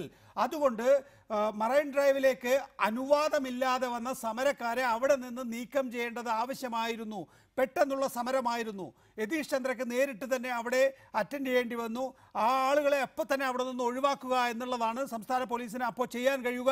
അതാണ് ചെയ്തത് എന്നാണ് ഇപ്പോൾ വരുന്ന വിശദീകരണം. ശുദ്ധ തോന്നിവാസ്യമാണ് പോലീസിന്റെ ഭാഗത്തുനിന്ന് പറഞ്ഞിരിക്കുന്ന മറുപടി. കാരണം റാഡിക്കൽ ഗ്രൂപ്പ്സിന്റെ എന്തൊക്കെയോ കണ്ടുപിടിച്ചു എന്ന് പറയുന്നു. എന്തെങ്കിലും സയന്റിഫിക് ബാക്കിംഗ് ഉള്ള, ശാസ്ത്രീയമായ എന്തെങ്കിലും പിൻബലമുള്ള ഒരു കാര്യമാണ് അവർ പറയുന്നത്. ഇവരുടെ ഗ്രൂപ്പിൽ ഗ്രൂപ്പിനെ തീർത്തത് കൊണ്ട് ആ റാഡിക്കൽ ഗ്രൂപ്പിന്റെ പ്രവർത്തനങ്ങൾ അവസാനിച്ചു. ഇത് ഗുരുതരമായ ഒരു സ്റ്റേറ്റ്മെന്റ് ആണ് ബഹുമാനപ്പെട്ട DGP എത്തിയിരിക്കുന്നത്. തീവ്രവാദ സ്വഭാവമുള്ള ഇതിലുണ്ട് എന്ന് പറഞ്ഞാൽ അതിന്റെ അർത്ഥം അവരതിൽ പരാജയപ്പെട്ടിരിക്കുന്നു. ആളുകളെ പിടിക്കുന്ന കാര്യത്തിൽ പോലീസ് ഗുരുതരമായ വീഴ്ച സംഭവിച്ചിരിക്കുന്നു. മുഖ്യമന്ത്രിക്ക് ഇതേ അഭിപ്രായമാണോ? ഈ റാഡിക്കൽ ഗ്രൂപ്പ്സും തീവ്രവാദികളും ഇതിൽ ബന്ധപ്പെട്ടിട്ടാണ് ഈ സമരം നടത്തുന്നതെന്ന് ബഹുമാനപ്പെട്ട മുഖ്യമന്ത്രിക്ക് അഭിപ്രായമുണ്ടോ എന്ന് ഒരു ചോദ്യം. രണ്ടാമത്തെ കാര്യം, ഈ പോലീസ് അടിക്കുന്നതൊന്നും പ്രൊട്ടസ്റ്റേഴ്സിനല്ല. ശ്രീ യതീഷ് ചന്ദ്രയുടെ വിഷ്വല് ഞാനിപ്പോ കണ്ടുകൊണ്ടിരിക്കുകയാണ്. സ്കൂൾ ബാഗോ കോളേജ് ബാഗോ ഇട്ട് നടക്കുന്ന ആൾക്കാരെയൊക്കെയാണ് അദ്ദേഹം അടിക്കുന്നത്. ഏത് റാഡിക്കൽ ഗ്രൂപ്പ്സിനെ പിടിക്കാൻ വേണ്ടിയിട്ടാണ് വഴി പോകുന്ന? അങ്ങനെ ഒരു റാഡിക്കൽ ഗ്രൂപ്പ് പ്രധാനമന്ത്രിയെ ആക്രമിക്കാൻ വരുന്ന തീവ്രവാദ സംഘങ്ങൾ ഇവരുടെ കൂടെ വന്നിട്ട് ഹൈക്കോടതിയിലേക്ക് മാർച്ച് നടത്തിയിട്ടാണ്. ഒരു സയന്റിഫിക് എവിഡൻസും ഇല്ലാതെ. പക്ഷെ അങ്ങനെ ഒരു ഇൻപുട്ട് പോലീസിന് ഉണ്ടാകുമ്പോൾ അത് അവഗണിക്കാൻ കഴിയില്ലല്ലോ. പോലീസിന് ഇങ്ങനെ വിളിച്ചു പറയാനും പറ്റില്ല, അതാ ഇങ്ങനെ ഒരു റാഡിക്കൽ പേഴ്സൻ്റെ ഇലക്ട്രോണിക് ലൊക്കേഷൻ കൊച്ചിയിലുണ്ട്, അതായത് ഒരു തീവ്രവാദി ഇവിടെ കൊച്ചിയിലെത്തിയിട്ടുണ്ട്, അയാളുടെ മൊബൈൽ ഫോൺ ഡിറ്റക്ട് ചെയ്യാൻ കഴിഞ്ഞിരിക്കുന്നു, അതുകൊണ്ട് എല്ലാവരും പിരിഞ്ഞു പോകണം എന്നൊന്നും ആർക്കും പറയാൻ കഴിയില്ല. അല്ല, ഹൈക്കോടതിയിലേക്ക് പ്രധാനമന്ത്രിയുടെ റൂട്ട് മാർച്ച് നടത്തുന്ന സന്ദർഭത്തിൽ നടത്തിയ പ്രൊട്ടസ്റ്റ് സ്വാഭാവികമായിട്ടും പ്രധാനമന്ത്രിയുടെ സുരക്ഷാ ക്രമീകരണങ്ങൾ നടക്കുന്നതുമായി ബന്ധപ്പെട്ട് പോലീസ് മേധാവികളുടെ ഇടയിൽ ഒരുപാട് ആശങ്കകളുണ്ട്, ഒരുപാട് ഓപ്പറേഷൻസ് വേണം. അതിന് ഇവരൊരു മാർഗ തടസ്സമായിരുന്നു, അവരെ അതിൽ നിന്ന് നീക്കം ചെയ്തു. അതെല്ലാം അതിനോടൊന്നും എനിക്ക് വിയോജിപ്പില്ല. വിയോജിപ്പ് പറയുന്നത്, ഞാൻ ആ സമര ഭൂമിയിൽ പോയി, സമരക്കാരുടെ വീടുകളിൽ പോയി, ആശുപത്രിയിൽ പോയി സന്ദർശിച്ച ആളുകളാണ്. അപ്പൊ അവിടെ എല്ലാം പാവപ്പെട്ട മത്സ്യത്തൊഴിലാളികൾ, അടിയേറ്റിട്ടുള്ള ആളുകൾ, ഈ സമരത്തിന് നേതൃത്വം കൊടുക്കുന്ന ആളുകളും സ്ത്രീകളും മത്സ്യത്തൊഴിലാളികളുമായിട്ടുള്ള അടിസ്ഥാന വർഗ്ഗക്കാരാണ്. അവരുടെ ജീവിതം അതിലൊന്നും തർക്കമില്ല. ആ സമരത്തിന്റെ കാരണങ്ങളിൽ നമുക്ക് തർക്കമില്ല. അതിനകത്ത് ആബാലവൃദ്ധം ജനങ്ങളുണ്ട്, അവര് പാവങ്ങളാണ് എന്നുള്ള കാര്യത്തിലൊന്നും തർക്കമില്ല. ഹൈബി, സംഘടനകളുണ്ട്, അവരെ എന്തുകൊണ്ടാണ് പോലീസ് അറസ്റ്റ് ചെയ്യാത്തത്? എന്തുകൊണ്ടാണ് പോലീസിന് കൃത്യമായ ഇൻഫർമേഷൻ ഉള്ള ആളുകളെ കുറിച്ച്, ആ ഗ്രൂപ്പിനെ കുറിച്ച്, ആ വ്യക്തികളെ എന്തുകൊണ്ടാണ് അറസ്റ്റ് ചെയ്യാൻ പറ്റും? അങ്ങനെ പൂർണ്ണമായ ചിലപ്പോൾ വിവരങ്ങൾ കിട്ടില്ലല്ലോ, ചില സൂചനകളല്ലേ കിട്ടൂ. പോലീസ് അതിന്റെ തലേ ദിവസം പോലീസ് ഉദ്യോഗസ്ഥർ പറയുന്നത് നിങ്ങൾ ശ്രദ്ധിച്ചിട്ടുണ്ടോ എന്ന് അറിയില്ല, കേരള കമാൻഡോസിനെ, തണ്ടർബോൾട്ടിനെ, ഇന്ത്യ റിസർവ് ബറ്റാലിയനെ റോഡിൽ വിന്യസിച്ചിരുന്നു. സാധാരണഗതിയിൽ റോഡിൽ നമ്മൾക്കറിയാം പ്രധാനമന്ത്രി പോകുമ്പോൾ വെറും പോലീസുകാരാണ് ഉണ്ടാവുക. ഇവിടെ അതല്ല, ഇവിടെ ആംഡ് സൈനികരെ തന്നെ നിയോഗിച്ചിരുന്നു. ബഹുമാനപ്പെട്ട പ്രധാനമന്ത്രിയുടെ മെട്രോ സന്ദർശനവുമായി ബന്ധപ്പെട്ട്, ഉദ്ഘാടനവുമായി ബന്ധപ്പെട്ട് തലേന്ന് നടത്തിയ മാർച്ചുമായി അവര് മാർച്ച് നിർത്തിപ്പിച്ചിട്ട് പറഞ്ഞത്, പിറ്റേ ദിവസം പ്രധാനമന്ത്രിയുടെ വിസിറ്റ് ഉള്ളത് കൊണ്ട് നിങ്ങൾ സമരപരിപാടി നിർത്തിവെക്കണം എന്നാ പറഞ്ഞത്. അവർ സമരം ചെയ്തില്ലല്ലോ എന്ന്. അവർ പോലീസിനെ വിശ്വസിച്ച് ഭരണാധികാരികൾ പറയുന്നത് കേട്ട് എല്ലാവരുമായി ചർച്ച ചെയ്ത് അവരൊരു മാർച്ച് നടത്തിയില്ല, ഒരു പക്ഷവും നടത്തില്ല. അവർ തന്നെ ആ ഉണ്ടായിരുന്നു. വ്യക്തമാണ്. അവസാനമായി ശ്രീ മുരളി, നിങ്ങൾ ഒരുപാട് ത്യാഗം സഹിക്കുന്നവരാണ്. ഒരു ജനകീയ ആവശ്യത്തിന് വേണ്ടിയാണ്. ആ ജനകീയ ആവശ്യം ഞാൻ അവിടെ വന്നു കണ്ട ആളെന്നുള്ള നിലയിൽ അത് അംഗീകരിക്കേണ്ട ഒരു ആവശ്യം കൂടിയാണ്. പക്ഷേ ഇത്തരത്തിലുള്ള സമരങ്ങൾ നിയന്ത്രിക്കാനുള്ള ഒരു ഉത്തരവാദിത്വം പോലീസിനെ സംബന്ധിച്ചിടത്തോളം ഉണ്ട്. അവിടെ ഇത്രയും എക്സസ് ഉണ്ടാകാൻ പറ്റുമോ? മനുഷ്യത്വരഹിതമായി ഉണ്ടാകാൻ പറ്റില്ല, ഇല്ല തന്നെ. അതിനെയാണ് നേരത്തെ പിണറായി വിജയനും വി എസ് അച്യുതാനന്ദനും പി രാജീവൊക്കെ ഭ്രാന്തൻ നായെ പോലും ഉപമിച്ചത്. അതിപ്പോഴും നിലനിൽക്കുകയും ചെയ്യുന്നു. പക്ഷേ ഗവൺമെൻറ്റിനോടൊരു വിഷയത്തിൽ എതിർപ്പുണ്ട് എങ്കിൽ ചർച്ച നടത്തുക, പ്രശ്നത്തിനൊരു പരിഹാരം കണ്ടെത്തുക എന്നുള്ള ആ നിലയിലൊരു പ്രതീക്ഷയില്ലേ നിങ്ങൾക്ക് നാളത്തെ? അല്ല, എനിക്ക് ഇത്തിരി വിശദീകരിക്കാൻ സമയം തരാം. കാരണം ഇത് ഒക്കെ പറയുമ്പോഴും ഇവിടെ ഇത് കേന്ദ്ര പദ്ധതിയാണെന്ന് ഒരു കൂട്ടർ പറയുന്നു, സംസ്ഥാനം അത് നടപ്പാക്കണമെന്ന് പറയുന്നു. ഈ പദ്ധതി നടപ്പാക്കാനാണല്ലോ ഇത്ര വാശി. ഇപ്പോൾ ബീഫ് നിരോധിച്ചു കേന്ദ്ര ഗവൺമെൻറ്, ഇവിടുത്തെ സ്റ്റേറ്റ് പറഞ്ഞ എന്താ, ഇത് കേരളത്തിൽ ഞങ്ങൾ നടപ്പാക്കില്ല എന്ന്. ഈ കേന്ദ്രത്തിനോട് ഇത്ര വിധേയത്വം ഈ പ്രോജക്റ്റിൽ കാണിക്കുന്ന ഗവൺമെൻറ് എന്തേ അതിവിടെ നടപ്പാക്കില്ലെന്ന് പറയുന്നു? അപ്പോൾ കേന്ദ്ര പദ്ധതിയാണെങ്കിലും കേരളത്തിൻ്റെ പദ്ധതിയാണെങ്കിലും ഇവിടുത്തെ ഇത് തുല്യ ശക്തികളാണ്. ഇവിടെ LDFൻ്റെ 9/12/2009 ഇതിൻ്റെ ഇവിടുത്തെ റെക്കമെൻഡേഷൻ ലെറ്റർ പോകുന്നത്, EC കൊടുക്കുന്നത് 2010 UPA ഗവൺമെൻറ്റാണ്. രണ്ട് കൂട്ടർക്കും ഇതിന് തുല്യ പങ്കാളിത്തമുണ്ട്. എനിക്ക് ചോദിക്കാനുള്ളത്, ഞങ്ങളൊരു ജനകീയ സമരസമിതി ചെയ്ത് ഇങ്ങനൊരു സമരം ഉയർത്തിക്കൊണ്ടുവന്നതിൻ്റെ ഉത്തരവാദിത്തം ഇവിടുത്തെ ജനപ്രതിനിധികൾക്കാണ്. ജനങ്ങളെ നേരിട്ട് ബാധിക്കുന്ന, അവരുടെ ജീവൻ്റെ സുരക്ഷയെ ബാധിക്കുന്ന ഈ ഒരു പ്രോജക്റ്റ് വരുമ്പോൾ അതിന് വേണ്ടാന്ന് വെക്കേണ്ട ഉത്തരവാദിത്വം ഇവർ കാണിച്ചില്ല. അതല്ലെങ്കിൽ ഈ സമരം ഇവരല്ലേ ഏറ്റെടുത്ത് ചെയ്യേണ്ടത്? നാളെ എന്താ മുഖ്യമന്ത്രിയോട് പറയാൻ പോകുന്നത്? നാളെ മുഖ്യമന്ത്രിയോട് പറയാൻ ഞങ്ങൾക്ക് വേറെ ഒരു ആവശ്യമില്ല. ഈ പദ്ധതി നിർത്തിവെക്കുക എന്നല്ല, ഈ പദ്ധതി അവിടെ നടത്താൻ മുഖ്യമന്ത്രി അനുവദിക്കാൻ പാടില്ല. കാരണം മുഖ്യമന്ത്രിയുടെ ഈ state coastal zone management authority പറഞ്ഞ സ്ഥലത്തല്ല പണിയുന്നത്. ഇതിന് കേന്ദ്രം വേണ്ട നിരോധിക്കാൻ. ഈ സ്റ്റേറ്റിന് ആ ഒറ്റ കാരണം കൊണ്ട് ഇത് ആ 200 മീറ്ററിന് അപ്പുറം പണിയണ്ടെന്ന് പറഞ്ഞാൽ നിന്ന് പോകുന്ന പ്രോജക്റ്റ്. അത് അംഗീകരിക്കില്ലെന്ന് ഉറപ്പാണല്ലോ. അതവർ അംഗീകരിക്കില്ല. ഞങ്ങൾക്ക് സമരം മാത്രമേ നിങ്ങളുടെ മുമ്പിലുള്ളൂ. എന്തായാലും സമരവുമായി ബന്ധപ്പെട്ട ചർച്ചയ്ക്ക് നിങ്ങൾ തയ്യാറാണ്. ആ ചർച്ചയ്ക്ക് നാളത്തെ ചർച്ചയിൽ പരിഹാരമായില്ലെങ്കിൽ എല്ലാ ബഹുജന സമരങ്ങളും ഒരു ദിവസം കൊണ്ട് അവസാനിക്കണമെന്നില്ല. നിങ്ങൾക്ക് കൂടി തൃപ്തികരമായിട്ടുള്ള ഒരു തീരുമാനത്തിലേക്ക് ഗവൺമെന്റ് എത്തുമെന്ന് പ്രതീക്ഷിക്കാം. ഈ സമരത്തിന് ഇപ്പൊ ഞങ്ങൾക്ക് കേരളത്തിന്റെ മാത്രമല്ല ഓൾ ഇന്ത്യ ബേസിലുള്ള പിന്തുണ ഞങ്ങൾ. വളരെ നന്ദി Shri Murali, Shri NC Mohan, Shri VV Rajesh, Hibi Eden, P Rajeev. ഈ ചർച്ചയിൽ പങ്കെടുത്തതിന് നന്ദി. ന്യൂസ് നൈറ്റ് അവസാനിക്കുന്നു. നമസ്കാരം.